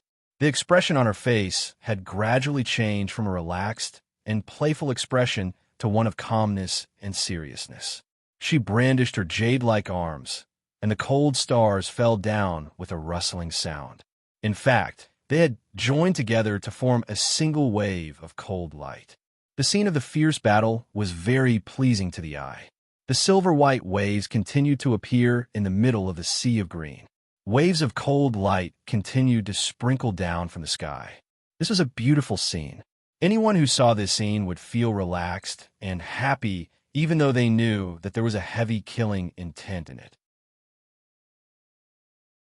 Chapter 363. The Second Watch. Lei Wu Bei's pitch-black silhouette soared into the sky along with the billowing silver-white saber wave. It seemed as if a fountain had suddenly gushed out of a dark green sea. It seemed as if the sun was shining brightly, and it was radiating thousands of rays of light. It seemed as if it would destroy everything in its path. It seemed as if there was no turning back as it brazenly soared into the sky. The real decisive battle has officially begun, someone said in a low voice. Everyone present focused their attention at the same time and looked over without blinking. Jun Moxie's eyes were solemn as he looked at the battle. He had even forgotten about the pain he was feeling. The Snake King and the cold-blooded Great Master had changed their moves. They had advanced and retreated. They had dodged and turned around. They had been slowly replayed in his mind. He had been comparing their moves with his own and had been learning from their strengths to make up for their weaknesses. Bear Mountain and Long Crane stretched their necks on the Tian Fa's side. Jun Moxie could clearly feel Venerable Mei pinching the soft flesh of his waist from behind. Jun Moxie's soul was trembling in pain. Motherf asterisk Kerr. Why is he pinching and twisting people? Why is he using this method like a woman? However, Jun Moxie suddenly realized, could it be that the Snake King is in danger while facing Lei Wu Bei's earth-shattering move? Otherwise, why are the three Beast Kings so nervous? But I can only see that the Snake King is coping with this with ease. He should be able to get through this. Jun Moxie opened his eyes wide as he thought of this. He couldn't care less about the pain. Suddenly, the Qian Sun Serpent Queen shouted. Her slender body rotated, and the green sea on the ground suddenly disappeared. Then, a bright green beam of light soared high into the sky. A round silver-white blade tower wrapped in a vague black silhouette appeared. It whistled sharply, and it seemed as if it would tear the world apart. It seemed as if an angry dragon had broken free from its shackles. It scuttled out of the ground and chased after the body like a shadow. It was as dazzling as Ho shooting the sun. The incomparably strong light shone on the ground, and the faces of the onlookers turned deathly pale. One with the saber. Furthermore, it's not just the ordinary fusion of man and saber. Jun Moxie exclaimed in his heart. This is a powerful saber art that combines the essence, qi, and divine saber into one. I didn't think that the cold-blooded master Lei Wu Bei would have such a trump card. However, Jun Moxie changed his train of thought. Lei Wu Bei is one of the 8 great masters. So, it's reasonable for him to have such a trump card. But that little girl is really in danger. High up in the sky, the Snake King raised his head and roared angrily for the first time. His voice was sharp and piercing through the clouds. Thousands of mystical beasts in the vicinity lowered their heads in unison. Then she somersaulted in the air and suddenly turned into a huge cold star, rushing down. They were like distant meteors that set off from two different places, but at this moment they were about to collide in the sky here. The whistling wind caused the millions of spectators below to hold their breaths. A melodious and clear cry was heard, and an oppressive roar was heard at the same time. The two balls of light fiercely collided with each other with a loud bang. Then, a continuous sound of collision resounded. It sounded like the unceasing roar of a rocket. The ground trembled unceasingly, and the sky was filled with splendid fireworks. It seemed as if the entire sky had sunk into darkness at this moment. Only the magnificent lights in the sky were emitting 7-colored lights and were swaying in all directions. June Moxie was carefree and happy. It seemed as if he had returned to his previous life on Earth. It was the Lantern Festival, a draw. Lei Bao Yu, Bu Kuang Feng, Venerable Mei, and the others on the ground had come to this conclusion at the same time while they were still colliding in the sky. A loud bang was heard as the two crossed each other. The silver-white saber continued to soar into the sky like a comet and rushed out with a long tail. The cold black light suddenly rushed towards the ground. The sky was filled with a bloody rain at the same time. Countless pieces of the snake's body were as thick as chopsticks and were falling down with a crackling sound. A thick layer of blood had gathered on the ground. Only God knew how this delicate Snake King had managed to bring these things up into the sky and then sprinkle them on Lei Wu Bei. Then she staggered back a dozen steps before she finally stabilized herself. A trace of light purple blood slowly flowed out from the corner of her mouth. Her complexion was pale, and her green clothes had become tattered. Moreover, there were cuts all over her body. Her snow-white and proud arms were exposed in front of everyone. However, her wide sleeves had already turned into green butterflies that filled the sky, and they fluttered in the air one after another and disappeared without a trace. Lei Wu Bei slowly fell with a schwa sound. His feet touched the ground, and his legs went soft. He forced himself to stand up. His appearance was even more distressed. His black robe was covered with countless fragments of snake heads. He had long been bitten to pieces, and there were many tears on his robe. It seemed as if he had been cut by a weapon. His hair was disheveled, and he looked like a beggar. A wisp of dark red blood flowed out from the corner of his mouth and couldn't be controlled. His emotionless face was as red as a rock. It seemed as if he was drunk. Then his face turned snow-white and then red again. His complexion changed back and forth several times. They were evenly matched. The two men stood facing each other for a long time. Lei Wu Bei clenched his teeth and said, "What a good Snake King. He's really amazing. The cold-blooded great master deserves his reputation. He's worthy of being called a great master." The Qiansun Serpent Queen smiled tenderly. But blood was still dripping from the corners of her mouth. She was laughing so hard that blood was splattering everywhere. However, this didn't diminish her beauty. In fact, she looked even more pitiful and beautiful than before. I wonder what Venerable Mei thinks of this battle as a draw. Lei Bai took a step forward and asked with a smile on his face. A draw. Venerable Mei kicked June Moxie's buttocks again. Then, he looked at Lei Baoyu and spoke in a meaningful tone. Suddenly, he smiled and said, "Very well. Let's call it draw." Lei Baoyu's face couldn't help but turn red. It seemed that they were evenly matched. In fact, Lei Wu Bei even had a slight advantage over the other two. However, Lei Baoyu knew that the Snake King had achieved such a result in his human form. He hadn't revealed his true form yet. It could be said that he hadn't used all his cards yet. Lei Baoyu believed that Lei Wu Bei wouldn't be so relaxed if he were to fight to the death in his human form. However, the Snake King wouldn't have an easy time even if Lei Wu Bei were to die here. She wouldn't have been buried with him, but her vitality would have been severely damaged. In fact, it was likely that she wouldn't have the ability to transform into a human for the rest of her life. In fact, her strength would have regressed to that of a level 7 or 8 Xian beast. This was tantamount to mutual destruction.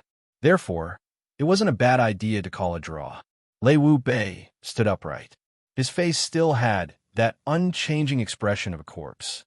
It was as cold and detached as a block of iron. However, the cheers of the crowd had already started to resound. Their cheers resounded through the sky. Lei Wu Bei hadn't won at this moment, but he had successfully leveled the score. This was tantamount to a revival for the continent's allied forces. They had just lost the first battle. Lei Wu Bei was a cold-blooded master. Everyone was afraid of him. However, he had become a true hero of the continent at this moment. He was a hero of mankind. They had suffered a crushing defeat in the first battle because of a wrong strategy and a despicable plot.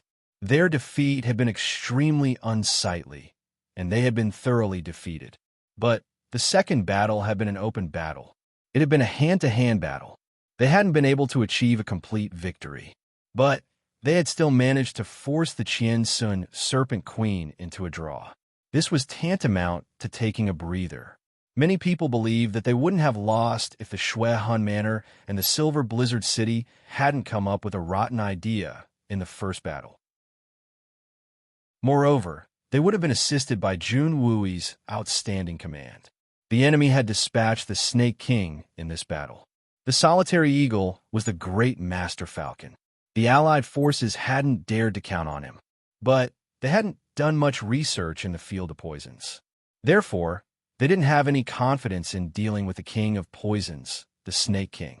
Fortunately, Lei Wu Bei had done a lot of research in the field of poisons. This was the main reason why the people of Jianghu had called him the cold-blooded master. But they hadn't expected that he would achieve such a feat. Therefore, the key point was the third battle. Venerable Mei wanted to use his own strength to fight against all the great masters of the Allied forces. No one believed that Venerable Mei had such formidable strength. After all, they still had 4 great masters on their side. The 2 people cupped their hands in obeisance. Lei Wu Bei said, "I was lucky." Qiansun Serpent Queen snorted. Then, she turned around and walked away. It seemed that she was brooding over the fact that she hadn't achieved the victory she had expected. Lei Wu Bei smiled faintly as he slowly walked back. His arm trembled slightly. He was well aware that his treasured blade had been bent. In fact, there were many fine cracks on the blade's body. It could still be used, but it wouldn't be able to deal with a great master-level battle. Qiansun Serpent Queen was extraordinary. She had used her strange hidden weapons, and they were either dead or alive. Moreover, they were filled with deadly poisons. It was a headache-splitting headache. These 2 people seemed to have sustained serious injuries on the surface. But their injuries weren't serious. In fact, they didn't even affect their ability to fight. In fact, the 2 of them were well aware of what was going on. In the last move, the 2 of them had chosen to move away from each other to maintain such a situation. However, if they were to continue, it would only result in mutual destruction. Therefore, although the 2 of them were somewhat unconvinced, they both heaved a sigh of relief in their hearts. The ground, which was originally green and gritty, had already turned black, and there were small potholes all over the place. Moreover, some places were still emitting white smoke as they slowly continued to sink. Nothing would be able to grow in this area for at least 100 years. The Snake King's poison was indeed the best in the world. A silhouette flashed, and Venerable Mei appeared in the middle of the field. She then spoke in a loud voice. "This is the final battle to decide the winner. All the great masters on the other side can come out now." Lei Baoyu was about to speak, but he swallowed his words and smiled bitterly. However, everyone had a feeling that Venerable Mei's spirit was different this time. He had been somewhat manic and unstable a moment ago, but now he was calm and composed. It was as if he had become a Buddha. His face couldn't be seen, but the aura around his body had calmed down a lot. Jun Moxie touched his buttocks on the sidelines and cursed. This big brother's buttocks became 4 times bigger in exchange for this achievement. That you're tuning into the Warrior Lore YouTube channel. Don't forget to subscribe and join us on this journey to catch the most captivating stories.